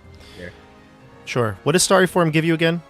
I can pick, so I can pick either the archer, dragon, or a chalice. And they give me a different thing. Okay. So archer, I can do like a bonus attack. Chalice, I can do bonus heals. And then dragon basically allows me to make any roll lower than a 10 for a intelligence or wisdom saving. Okay. At automatic 10. Okay. All right, so you come down here and you get down the stairs. You see before you Xerox being held high in the air by this horrific creature. It doesn't look like Ilrin anymore, the gift that stood before you. It looks like this creature. It's got spiny, almost like a horned rocks atop its back, frog-like in its like sort of anthropomorphic way, and you can see its heavy knuckles dragging around the ground, except for the one that's holding Xerox before him. And Xerox, you see this thing right in front of you. He looks like he's about to do something horrific, and then your friends jump down the steps. And I can't make a action, right? Like this. That was your full turn moving down there, yeah. Yeah. Okay. Yeah. All right. Can I cast a healing spell if I was going down there, like if I was running just to heal up, or? Yeah, to heal yourself. Oh, Yeah, no, yeah. we had to dash to get down here. Okay, perfect. No, Yeah, that's good. Yeah. Sounds But good. you're here now. You are here in Right. the same room. Perfect. Xerox. Yeah. Oh, I get to actually go before the Yep, he rolled low. creature that I don't know what it is, even though I'm terrified of it. Yeah, he rolled pretty low. Now, am I grappled by him? Yeah, we're just gonna say you're grappled to start. Okay. Yeah. Well, I would like to not be grappled by him, so I guess it's just a battle of grapples between you and I. Okay. So 16 for he me. will acrobatics his way out. Its skin is Ooh, like gray and like yes. it looks super dry, but now that you're touching it, it's got like a slimy, almost like greasy feel to it. Yeah, 17 to try and escape. And Get out of wriggle here, free. really? Yeah, I got a 16. there. Oh my god. Wow. 17. Wriggles my way. 17 acrobatics. Just Hell yeah. wriggles his way. Let me go. The crowd goes wild down there. And I will. He'll get the opportunity attack, but I will try and. Can you disengage? No. I actually can. I can disengage as Yeah. a bonus action as a goblin. You So did I that a will bunch of times disengage already, yeah. As a goblin, I will goblin disengage, bonus action, and run away. He's Towards Zastra's like, my I friend. knew there was nothing good about you. And go ahead. No, I said, it's a giant frog monster. Yeah, and Caddis, I feel like you would know what this creature is in your travels. This is a form of a slaad, but the most nefarious one, the death slaad. You know a little bit about them from your travels. They are shape changers, and it's kind of strange. You feel like you would be able to see through that illusion, but you're not sure why this time it didn't. It definitely had nothing to do with the fact that we both forgot you had that spell. So yeah, absolutely. it had nothing to do with that. Nothing to do with It that. had nothing to do with it. But maybe there's another reason why. And this illusion got past you. Who knows what else he's done to this crew? But it does explain a lot of things because you know that they have mind-bending powers. And so what's happened to Figaro or perhaps some of these other, like Davros, he may have been responsible for it. Cool. So we jump down into the bottom of the orders here. We've got the Grell, then we've got Ilrin, and Percy, you're last. Percy will be going soon. Bob, I have a question. Yeah. Is there any way you could reveal the other fights to us? It's not? No, I can only see mine. Oh. Yeah, I remember you have the environmental lighting, I think, right? You tried something last time. Oh, but you guys haven't been to that. Your tokens haven't been to that part. Right. But if you can't, that's okay. We wouldn't be able to see anyway because of the way the lighting. I could I've turn been off using lighting the and moon I could turn off lighting entirely. Yeah, you know what? I think I can at this point turn off lighting. Okay. Why don't I do that? Why don't I just turn the lighting off entirely? You're so Good. kind. It's gonna reveal something even. Oh scarier. God! Ugh. Whoa! Another space shark. It's actually a really cool map too, so I'm glad you get to see it. Actually, look at This this is thing. very cool. There's a lot going on. Yeah, Oh, wow. yeah. All right, so here we go. So it'll be the Grell's turn, and they're going to take this opportunity to attack, pile onto Dariush because you seem to be the obvious threat. So we'll jump down to They have advantage on attacks because I was reckless. even better. Unfortunate. Even better. The Grell are going to move down, float on down. This Grell, though, sees a crack in an opening. You can hear the dog inside start to like whimper and move away from the opening of the roots. And Redbud is screaming from top, "Hold on, Ikasa, hold on!" And the Grell are moving in for the attack. Kyle, first one on you. With advantage, you said, right? Yes, First one is a 23. that will Second hit. one is a 23. That will hit. Total of 10 piercing damage from both, but I do need you to make me a Constitution saving throw. Okay. 25. Okay, a second one, please. 15. Nice. You can sense that there is poison from their barbed tentacles when it lashed out against you, seeping into your body, into your wounds. And you feel like if you weren't this strong, it could paralyze you. So this is pretty bad. We're going to have the second one attack with advantage. 19 and That will 19. hit. 10 more That will hit. piercing damage and 2 more saving throws. Actually, so that would be both of those attacks would be halved because I'm raging. Right. So then how about So this? 5 and 5, not 10 and 10. 5 and 5 is fine. There were 6 and 4, so it works out mathematically. Yeah. So 2 more save. Yeah. I'll do the normal this time because I don't have any rules. Okay. 25. Nice. That's a success. 16. And that's another success. And the last one, can you survive this volley without getting paralyzed? A 16 and 14. 16, does that hit? A 16 will miss, and I Okay. have a reaction. Ooh, nice. I have a maneuver We're just going called clockwise, so it'll Pulse. be this one. When a creature misses you with a melee attack, you can use your reaction and expend 1 superiority die to make a melee attack against the creature. If you hit, you add the superiority die to the damage. It's like a riposte. Is that what it is? Yeah. That one. Yeah. I don't know if Reckless extends to not my turn. So this is what I'm going to do. I'm going to stack a whole bunch of shit here. So my rage is not part. My bite is not a part of my rage. But but your I have a rage is a part of normal your bite. Go ahead. And when I'm below half my hit points, I have advantage on bite attacks. Oh, okay, cool. So I'm going to use my normal bite for this attack. Okay. So I will have advantage because I'm less than half my hit points. So we're going to go with a non-natural 20. That hits. So it does 6 plus a d8. So it's going to do 10 damage. Got it. And then I can use Empowered Bite.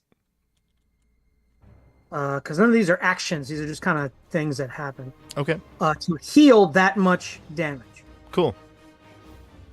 So 10. Yes. All right. Nice. And then we go All to... right. Let's see here. Ilrin and is then next. I think the last Grell attack did miss me also, but I already used my reaction, so. The last Grell attack... I didn't do the last Grell attack, sorry. It's a 22 and it's 5 damage. I thought it was a 16 and a 14, you said. It had advantage on him. I rolled... Yeah. Damn. Okay. So that hits, and what was the damage? Just 5. This was a And- beak. And, that, and I have that, so that's 3. Is it okay. 3 or 2? I then, think it's 2. Would you round up or down? Okay. I'll Why take can't I it. remember? I I think you round down. Yeah, and then one more con save, Maybe right, not. for the paralyze? One more, please. Okay. 25. Wow. Barbarian. Look at Great you. rolls. Boom. That was awesome. All right. Well, there you go. You've single-handedly held up these 3 Grell. The other Grell, like I said, broke through to get to the Blink Dog. And then we got Ilrin, who's next. He's going to attack probably Captain Caddis. Yeah. Although, actually, he might do something a little different here. What he's going to do is he's going to cast a spell. He's going to go and do... Yeah, that'll do nicely. You can see a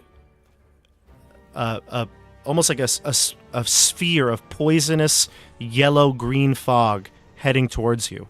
It just kind of like envelops all of you. Give me Constitution saving throws. You can feel that poison entering in as you breathe. I got a 15. Okay, 15. What about you, CJ? 17. Nice. All right, so it looks like you both saved. I'm just going to double check his... Where's his spellcasting? Oh, here it is. Yeah, 15 or higher is the number, so you actually both saved. But this does actually do some damage. So on a save, you take half of this. Ooh, you take half of 12. Wow. It's only 6. That's pretty good. And the fog is like rolling beyond you, basically. It's right now, it's enveloping most of the area that you're in, but it moves What kind 10 of feet damage each is it? turn. It's poison damage? Yeah, poison. Okay. Okay. Alright. So it's moving slowly, but it is still encompassing most of the area that you're in. I'll draw a little thing of it soon. But in the meantime, we'll jump down to Percy. So it doesn't look like I could do any sort of spell that's like a 15-foot cube without hurting the tree, right? Possibly, yeah. Well, I guess it's punch time. I mean, you could also hurt the tree. I mean, who, you know, But that seems so mean. for the greater good. Oh. Oh my goodness. Dariush. Are you all right?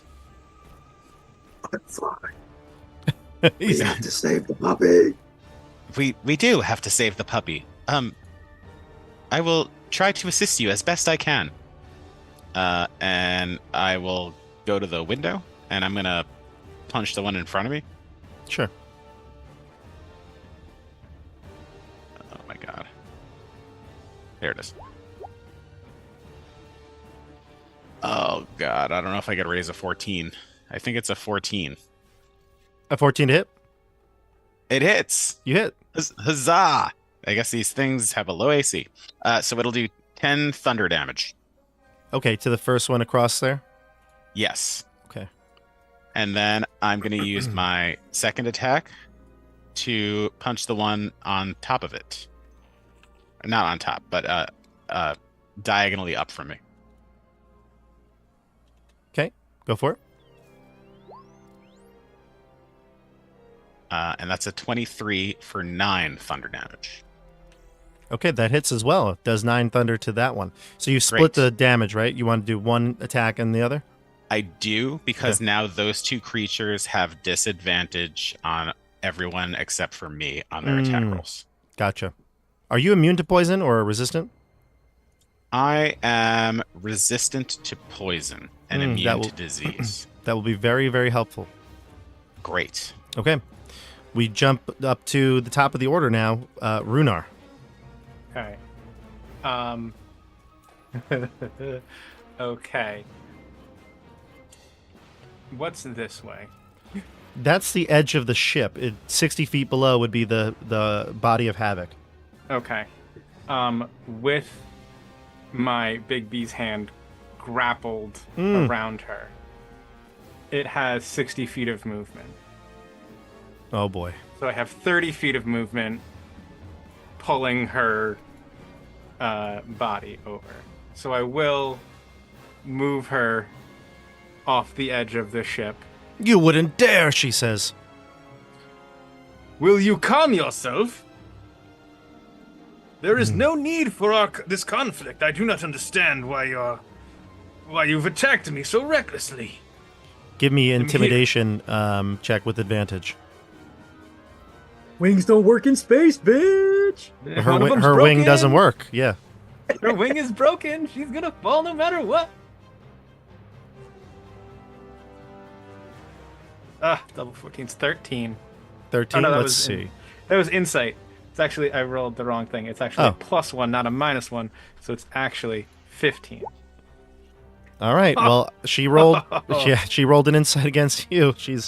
She's like, fine, just don't let me go. She looks down all the way down. She's like, my wings don't work. I've noticed. Now, what is the meaning of your attack? Put me down first, and then I'll tell you. I'm going to, No, I don't trust her. Fair enough. Keep holding her there. I'll see. Okay. Well, you'll have to start talking more. I will. When it's my turn in the initiative order. Okay. That sounds like a great time for you to tell me. Dariush is up. I can hold this here. I've got, I could do this all day. I've got a whole another 40 seconds that I can hold you there. Dariush. Okay. So I would have to basically go around to here to get into that room where the dog is? To do it without any movement penalty, but no, you can burst through the roots. They're like newer roots. You can like climb through it, like, finagle your way through. Okay. It's difficult terrain is what I was saying. It counts as difficult terrain. Yeah, that's okay, because I just want to get push through the roots and get to here. So all three of those Grell are going to get op attacks, but they're not at advantage because I haven't recklessized yet. Basically, but just want to make sure that you understand what I was saying, because maybe I didn't explain it right.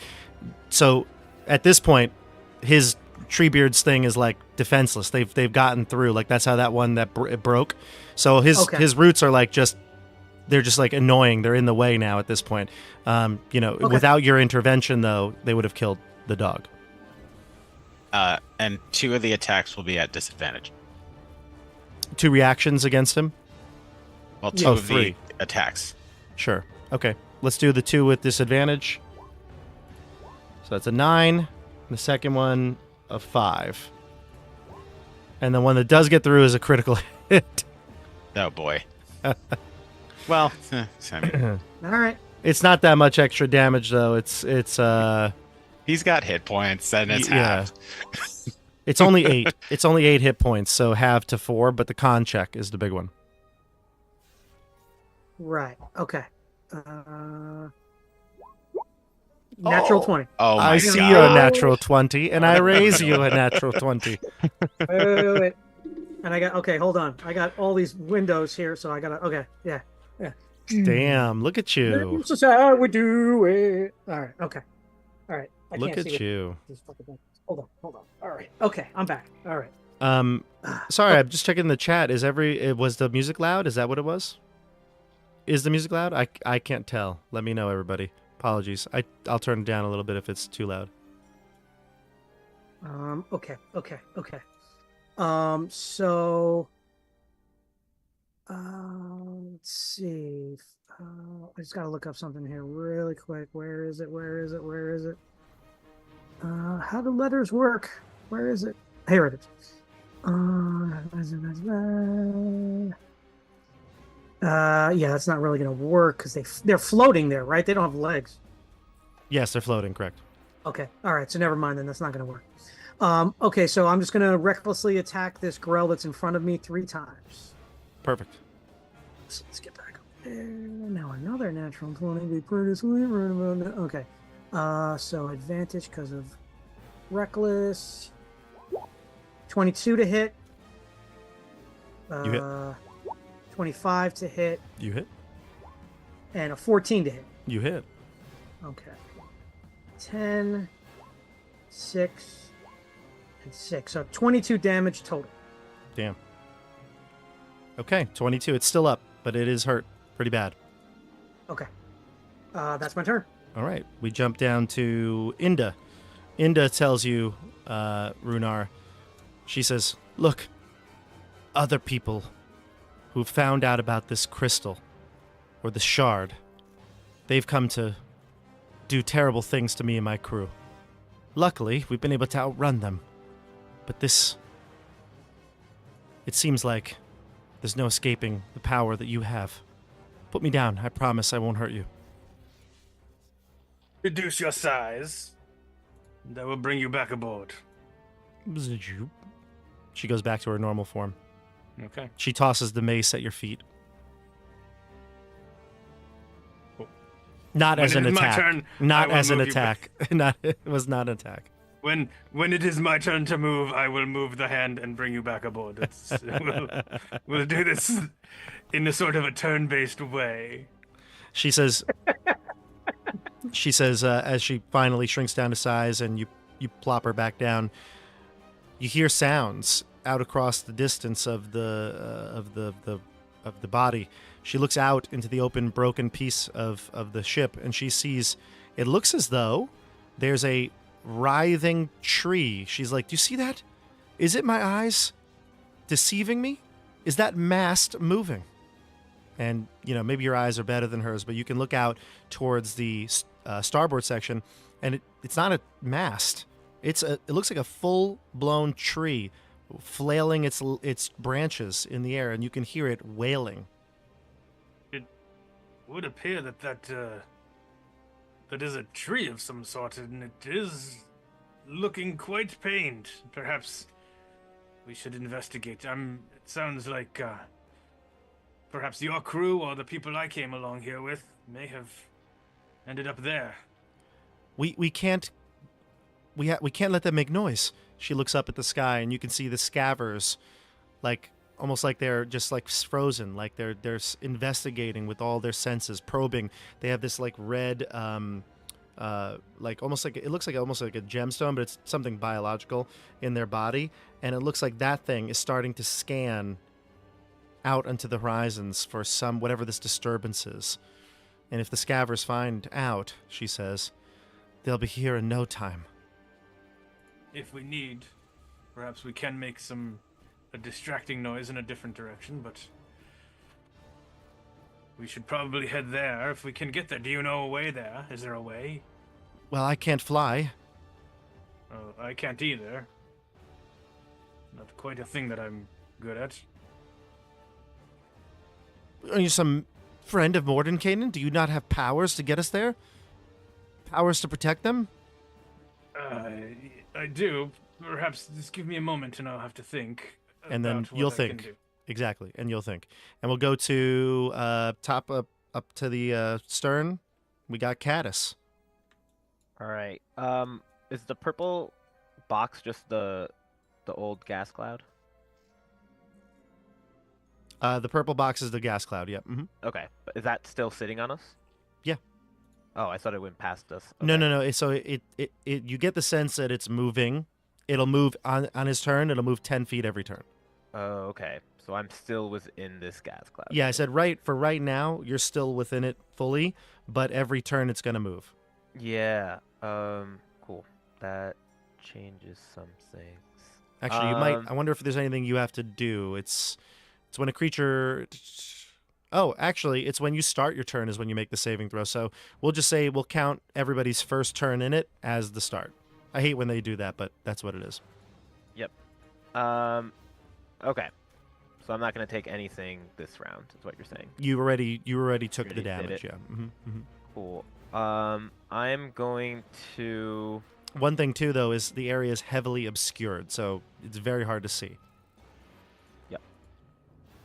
Okay. Well, you let me know if I can do this then. I was gonna kind of slam my staff on the ground and spend some charges to do Wall of Thorns to kind of block him away from us, just to kind of gain some separation. Would I be able to do that, even though?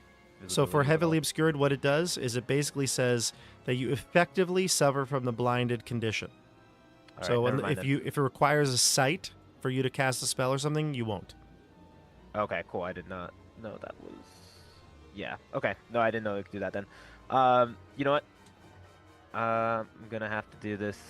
Seeing things are pretty dire. I took a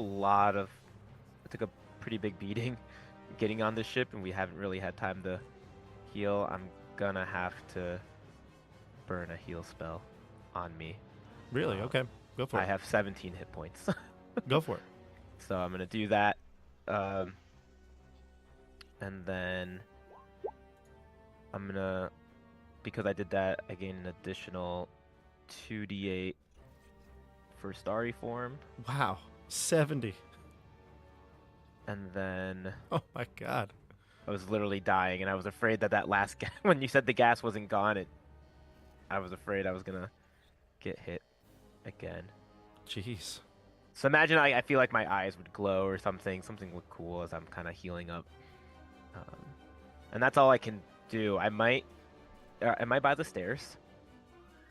Yes, you are. Yeah. So actually, I think the stairs probably like break here. You had to maybe like go climb down, but Okay. but yeah, they should be right here, somewhere around here. You can go up if you'd like. Well, if I go up, can I reach back to everyone else and call for help? You could. You could actually Yeah. fly. So you could. Yeah. Go. I was gonna do that. I was gonna try to gain more reinforcements. All right. Try I'm to gonna get out of this move. void. Yeah, I'm gonna move your token just outside, and we'll just say that you're up one floor. Is that good? Yep, perfect. Okay, and you call for reinforcements. Perfect.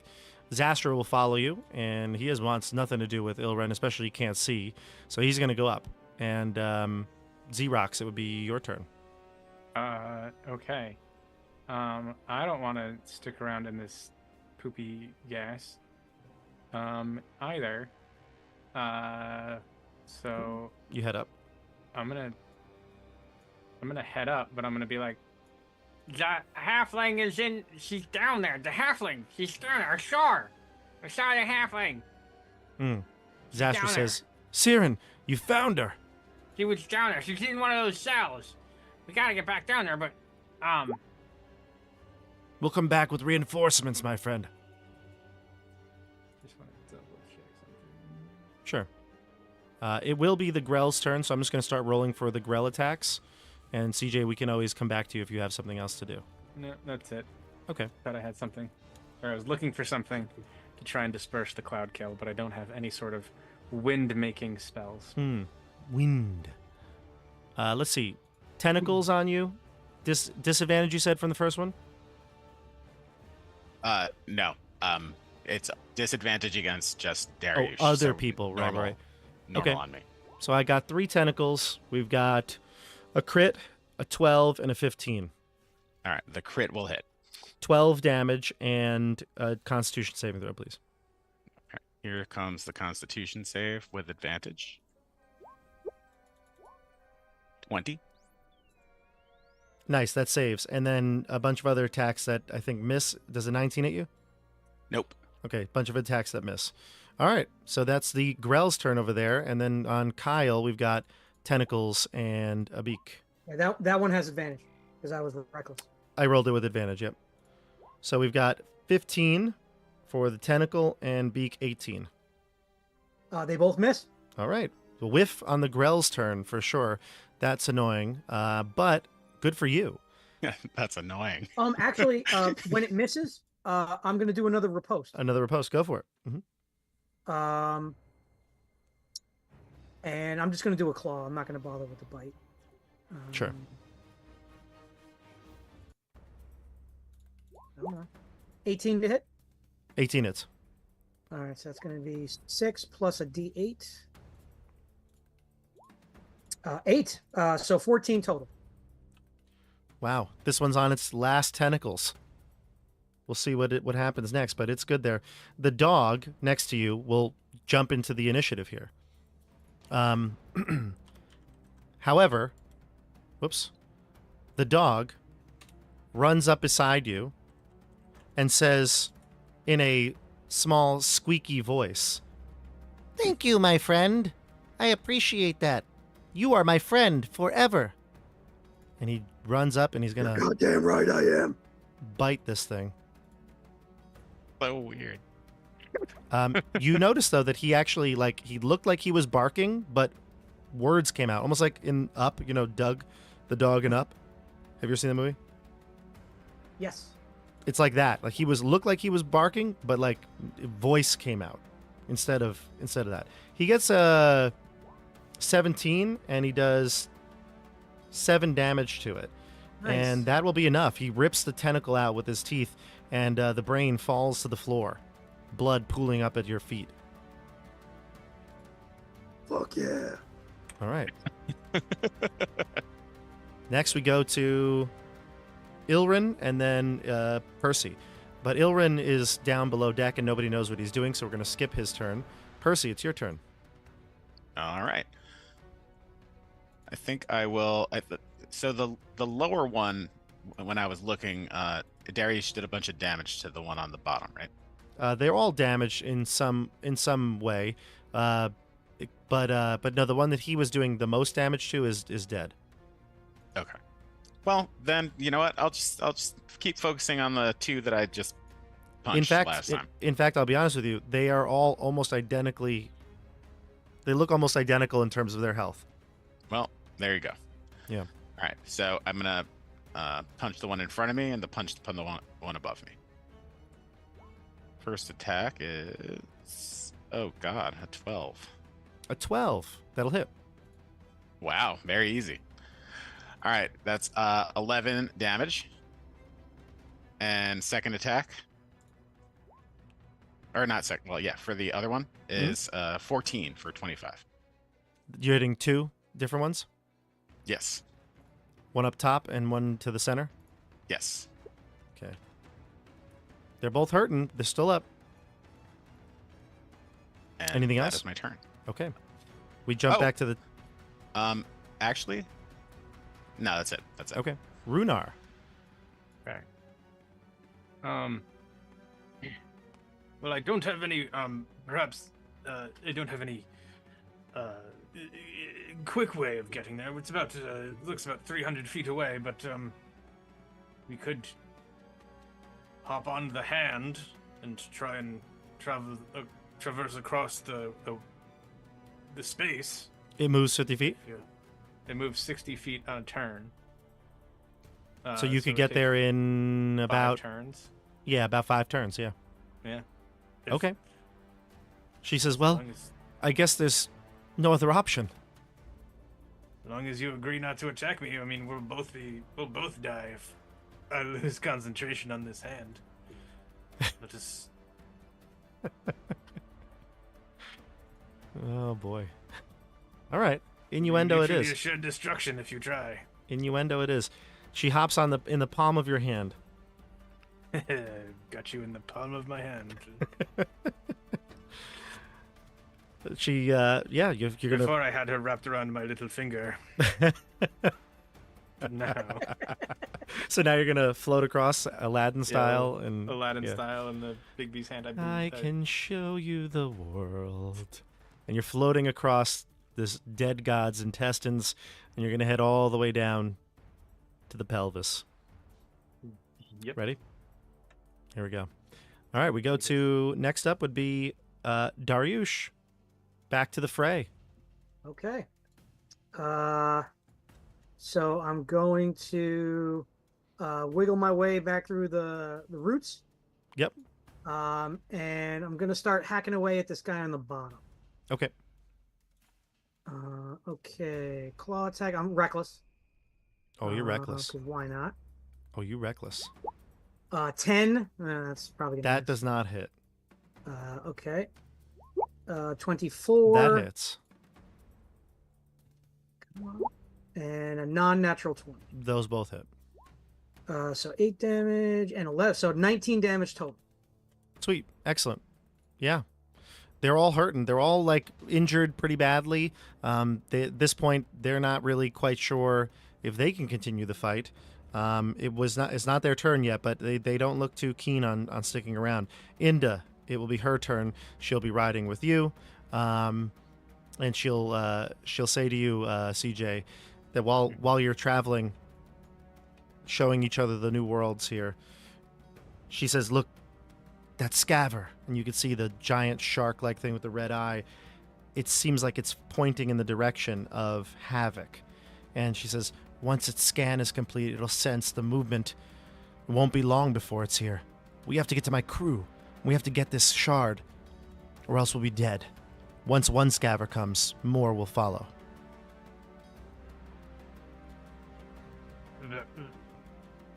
Agreed. Let us make haste. I mean, I can only move the hand as fast as I can.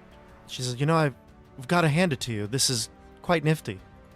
It is the only way to travel when you don't have teleportation magic. All right, so let's go back up towards the top here. Caddis, you're both up deck now, and you run past Figaro, and you're in the second deck. What do? You hear people coming to your aid, but they're getting their weapons and stuff, like they're coming down. Lisanne calls from the top that they'll be there soon. Yep, I'm gonna kind of let them know, like, Ilrim, he's not who he seems. I'm gonna shout out what he is. I forgot what his Slaad. Death slaad. And that poison gas, it's still sitting there, right? It's down below, yeah. Figaro now is off of his bed, and he's like standing at the door. He's like looking at you all quizzically. Oh, does he look like he's in that daze again? I mean, he's slow to react, but he's standing to watch. Like, he noticed commotion, so he's going out there. Can I call to him and ask, can you hear me? Can you help? He like looks at you like confused. He's like twisting his head left and right. And there's still that force field there? Yeah, you could test it with your staff. It's still there. Yeah, still there. Alright, that's not going to do us much good. Xerox, since you go right next, if you want to talk at this point, you can. Yeah. Yeah, but yeah, the halflings down there, and that thing transformed, and it's bad. What are we gonna do about it? Did you mention a shard? No, I never said anything. Oh, you about never a mentioned any shard? Okay, never mind. That was Runar. That was Runar, got it. And Inda. I was like, wait a minute. Okay. Yeah. Yeah. I don't think we can't go back down there right now. We need to wait for the gas to clear. Yeah, the gas is still there, yeah. Mm-hmm. Unless he drops concentration on it or it goes away. Maybe can you flap your wings and make a nice gust of wind to make it go away? Yeah, I can give that a shot. That's one way. Well, it's not coming up the stairs, if that's your worry. No, I'm not worried about that. It's down below. You'd have to go back down below. It'll blow away in another 2 turns. Another turn, excuse me. It moved 10 last turn, and it's going to move another 10 this turn. It'll be off the boat. Did you want to ready an attack or something like that? Yeah, already a guiding bolt. Okay. CJ, what about you? Zastra will ready a crossbow bolt as he goes towards the corner of the stairs. No, I'm good. Okay. So, at this point, we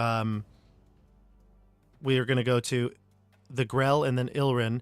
The Grell I'll do very quickly, and we'll jump back over to Ilrin. We're going to go mostly at you, I think, Stefano, because otherwise they get disadvantage?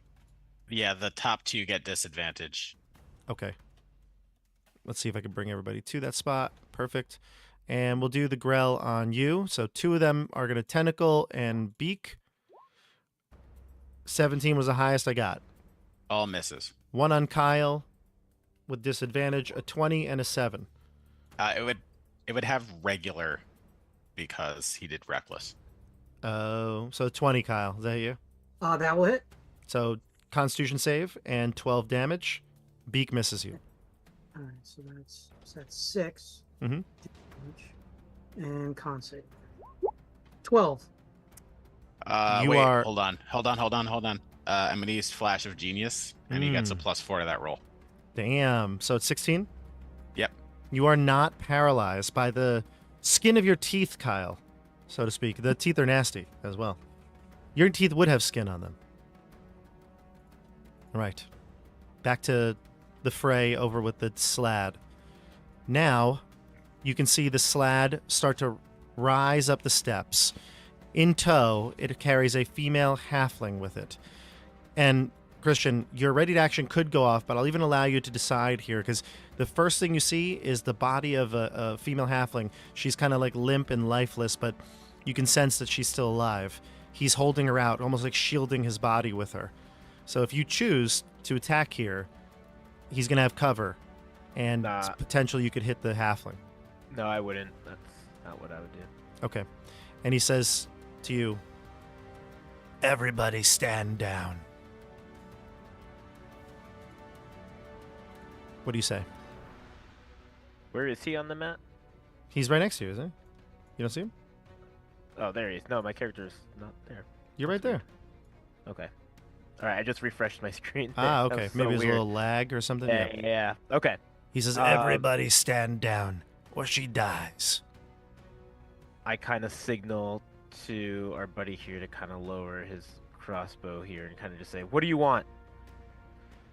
He says, Why do we care about her? "I'll be leaving. Trust me. You don't want to fight me anyway. I'll be taking her with me, though, if that's okay."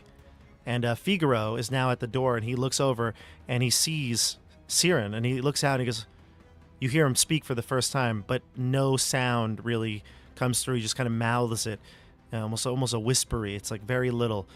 And he says her name, Siren. And then he goes over to his bed. He takes out from underneath it this like cube. It almost looks like a game cube, is what it looks like, actually.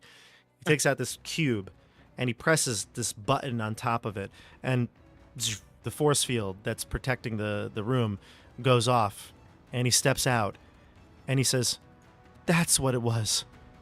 It was you." He says, "Siren, are you okay? Oh, I'm so sorry. I don't know what came over me. This thing twisted my mind." And he steps out in front. There we go. We'll jump down to Percy. Great. I'm gonna attack the bottom one because mess of damage was just done to that. You should totally fist that guy. Oh my goodness, that's incredibly vulgar, Darius. What do you mean? You should fist him as hard as you can. Okay, I will fist him. Oh my god.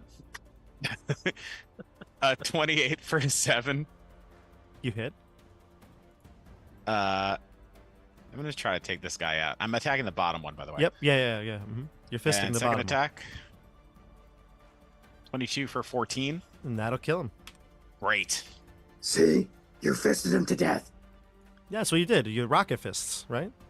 Thunder gauntlets. That's what it's. That same thing. So that's your attacks. Do you have any of the other actions or bonus? Nope. No, that's Okay. it. Ikasa will come in and do a quick attack on the other one to the top, to the north, for 2 damage. He hits for 2 damage. And then we go to Runar. I'm going to skip your turns from now, Runar. You're just traveling until you get close enough. Is that cool? Yep. Okay. Then we're going to go to Dariush. Okay. I'm going to let's see, what am I going to do?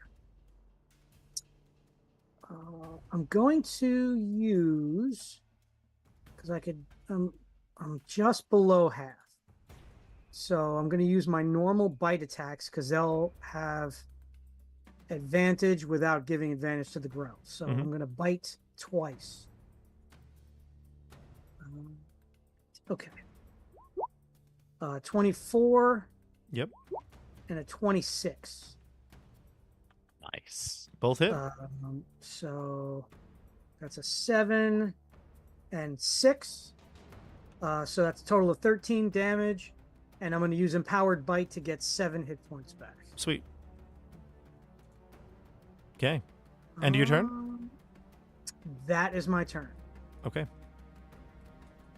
Great. Now we go to top of the not top of the order, excuse me. That was kind of top of the order. Inda will go. Caddis. Caddis, your turn.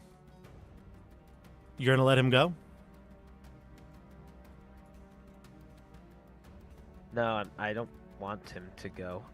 So his only escape is through these stairs right up here, correct? Yeah, basically. Yep. He's got to go that way. And is he gonna eventually meet to all the people that are hopefully coming to help us? You would hope so, yeah. Okay, cool. At least in the meantime, I am going to lay down spike growth on the ground. I'm thinking some sort of. Can I draw a cube? Just on him, covering the stairs at least, so Mm-hmm. he can't really. Sure. Just to kind of pause for a minute. Can't get the drawing tool to work here. That's okay. Do you want me to draw it out? Yes, please. It's a 20-foot radius centered on a point. I'm guessing I'm going to center it in a way where I'm not hitting us and it's kind of eating up his escape route. I don't know that you can, because you can put it as far back as maybe this, the one to the south of him. Maybe you could see that one, but it would still get Figaro and you. Oh, I thought it would go through the wall, the doors here. I see. Well, would I be able to hover above it? You could, yeah. I can't even hold Figaro. It's going to be like covering all this.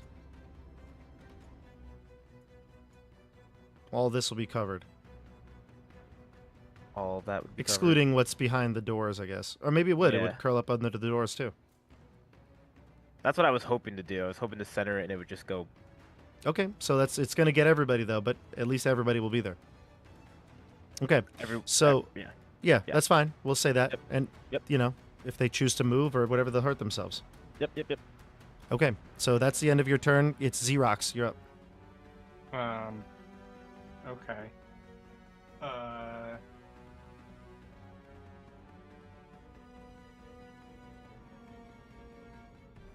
Xerox is not gonna let them go either. Yeah. So he is going to bonus action disengage so that he can like maneuver through everything. He's like, ah! And he like rushes through like the whole thing to get up the stairs. Go for it. Yeah. So he rushes through everything. So you're going to take damage. You take 2d4 every time you take a step, and it's 5 feet for every one. That's not good. Yeah. And I won't do that. Okay.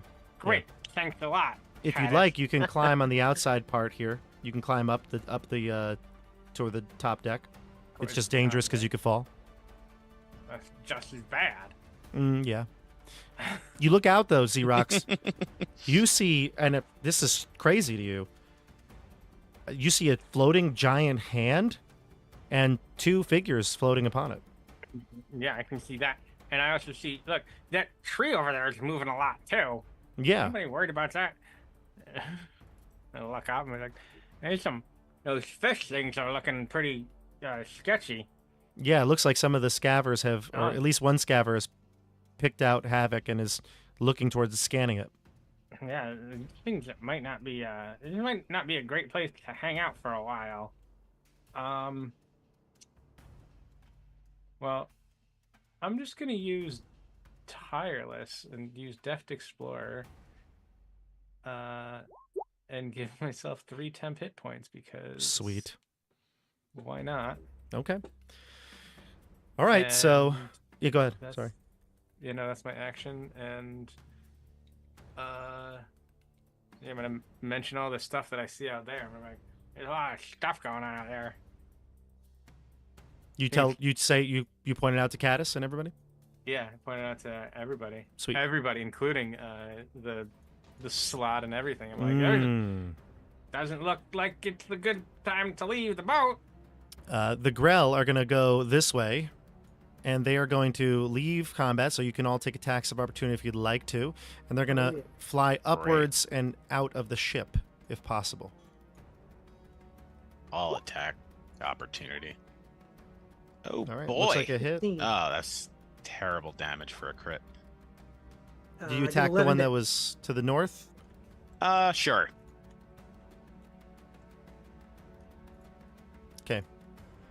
So you do 11 and 13 and 11. Yep. Okay. That'll kill this one, and the 11 will kill this one. Sweet. So they don't get to escape. As they're fleeing, you track them down, grab them by their tentacles, and make them pay for the crimes they committed here. As your combat's effectively over, you and the dog and everybody, can see out of the holes that are made here in the station. You see a floating hand heading towards your section of the ship, and popping right out of this debris-filled area that the Grell maybe made a hole in, there is Runar, the magical wizard that you came here with, that you met in space I don't during the even fight. notice because I'm rolling around on the floor with the dog. Runar, you're here. What do you do?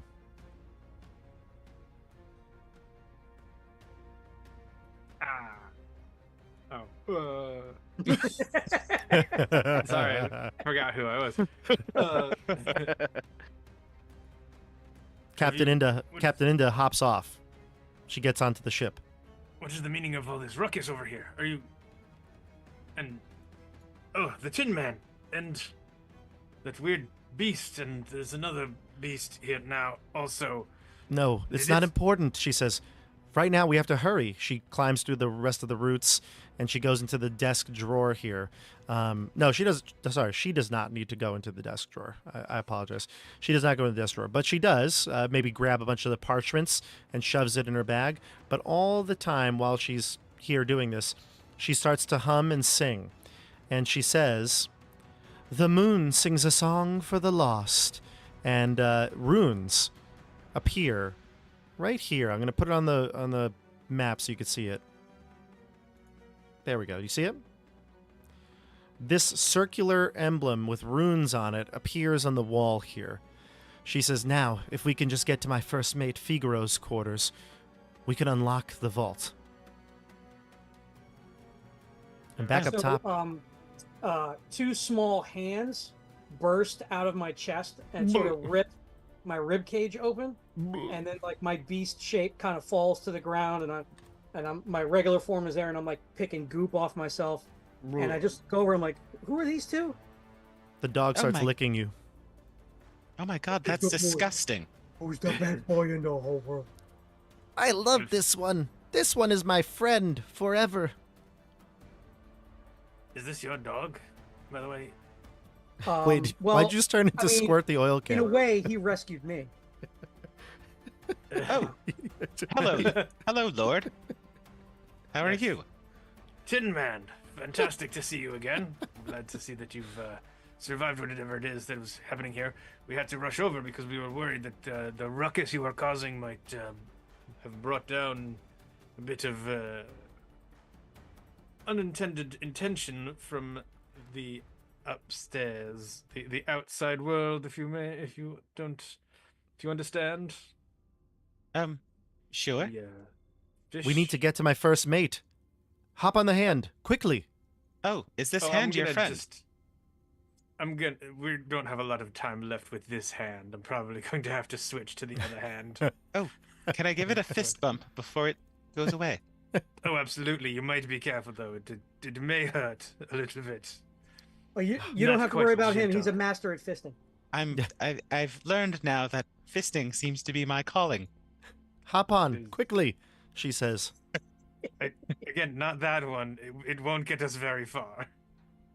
We've had it So- around for about, I don't know, 9 minutes. Can you cast it Or, like, again? Yeah, I can cast it again. It's Okay. 5th level spell. So then you'll have to cast it again. Yeah. So you cast it again, and the rest of you get on the hand and start to float towards the stern. Meanwhile, the stern is at a Second idea. standstill. We go back to the stern, and we can see... Oh, I don't know what just happened there. Oh no, we've all taken 37 damage. So everybody's been like frozen as That's from your these fist bump. these brambles have kind of entangled everybody. You can hear the sounds of all the other Githyanki and the sailors. They're ready to storm downstairs. They're in the staircase, in the stairwell. Lisanne is calling down like to make sure everybody's okay. And at this point, we'll just say that there's been a bit of a standstill. Nobody can really move. Feels like you're kind of at gunpoint. So you'll see a large floating fist come into sight of the ship, and it lands and will leave everybody off on this edge here. You can move your tokens to the edge. Unless you can't move them past barriers or something, I don't know. Oh. You want me to just move it? Let me move it. Yep, Yeah, I we don't think can't you do can it. move them. It'll be easier if I just do it. And Treebeard, Redbud, by the way, will also come with you because he now will release his roots, and he wants to be reunited with his friend Davros. I don't know that the hand can carry all of. It's Bigby's can. hand. It's Bigby's hand. It's fine. Yeah, the first 3 I mean, letters you know are what? big. If the DM says it can happen. It's Bigby's hand. It can carry them. Trust me. Okay. Trust me. Cool.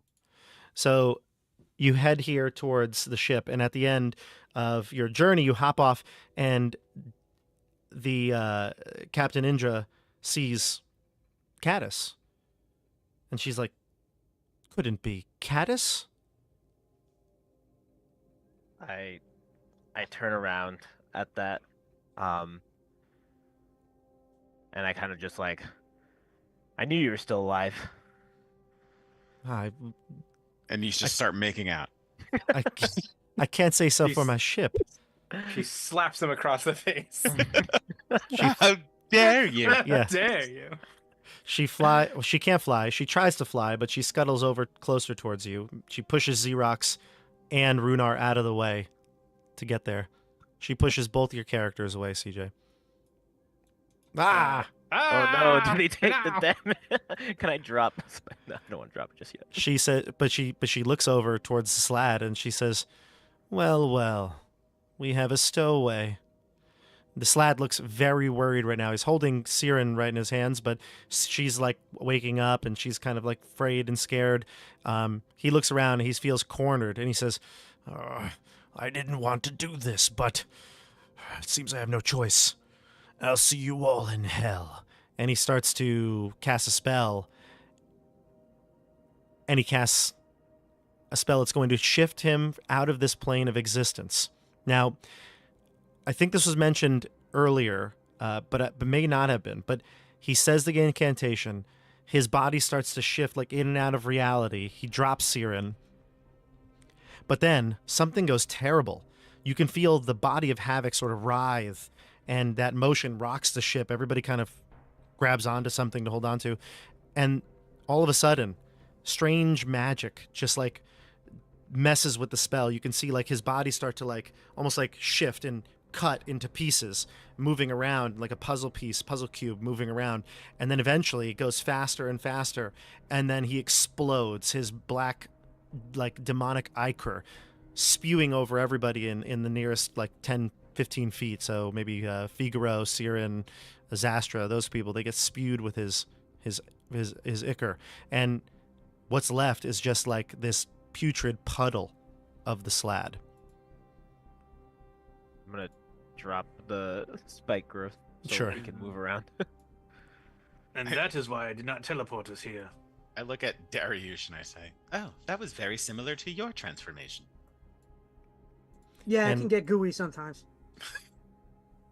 Christian, this is probably why your true sight didn't work. The magical fields of the body were messing with it. Oh, that makes a lot of sense. Explains it. That I feel like I Come kinda on, like guys. touched my DMing head or 101 here. something. Come on.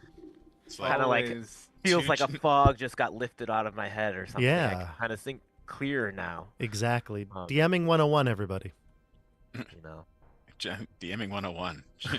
True sight doesn't work in Eva Vecna. Actually, though, it when it was what's his name's in the second chapter, that was Lucius. actually accounted for in the book. It was. It I'm was. sure it was. This was This was just this is just us. whoops. Anyway, That's why I laid down spike growth. I just wasn't clearly thinking straight. It was kind of just It's all me good. grasping All at good. straws. I know we're gonna wrap up here, so just one more quick thing. So Redbud will be reunited up top with Davros. Davros and his dog Iskra are reunited, and he's got a collar on him that you realize that transforms his barks into human voice, so he can talk to him. He can't thank you enough, and Figaro acknowledges Indra, and he says, my mind has been messed with, Inda. I'm so sorry. Inda says, it's not your fault. That slaad was messing with everyone. Let's make this right. We don't have a lot of time. Figaro goes into his stateroom, and he says out loud the thing I said before. He says, the moon sings a song for the lost, and above his bed, the similar arcane runes appear. And she says, that should do it. The vault should be opened. We can get the shard. She looks up in the sky. She says, we don't have much time. The scavers are coming. And you all look up and you can see 3 massive, like blue whale-sized sharks with red, almost like eyes scanning the area. They are headed to you. They'll be here shortly. Next week, we have the finale of Chapter 3. Who's excited? Yeah. We can take these I fucking am. space whales. Fuck them. Runa Yeah. steps into Figaro's room and he looks down and he sees a small slip of paper with the words "You suck" written on it. Yes, he does. He picks it up. It says, What kind of scroll is this? "What is this?" That was meant for the other guy. The guy who exploded. Anyway, thank you all for watching with us. This has been such a fun one, this chapter. I can't wait to see how it ends and what exactly this shard's going to do. But we'll have to find out in 1 week. Stay tuned. We'll be back in like I said, short 7 days for the finale of Chapter 3. We'll see what happens to the Lambent Zenith, their crew, and this group of heroes. We'll see you all on the tabletop. Have a good night, everybody. Good night, everybody. Bye, everyone. Good night.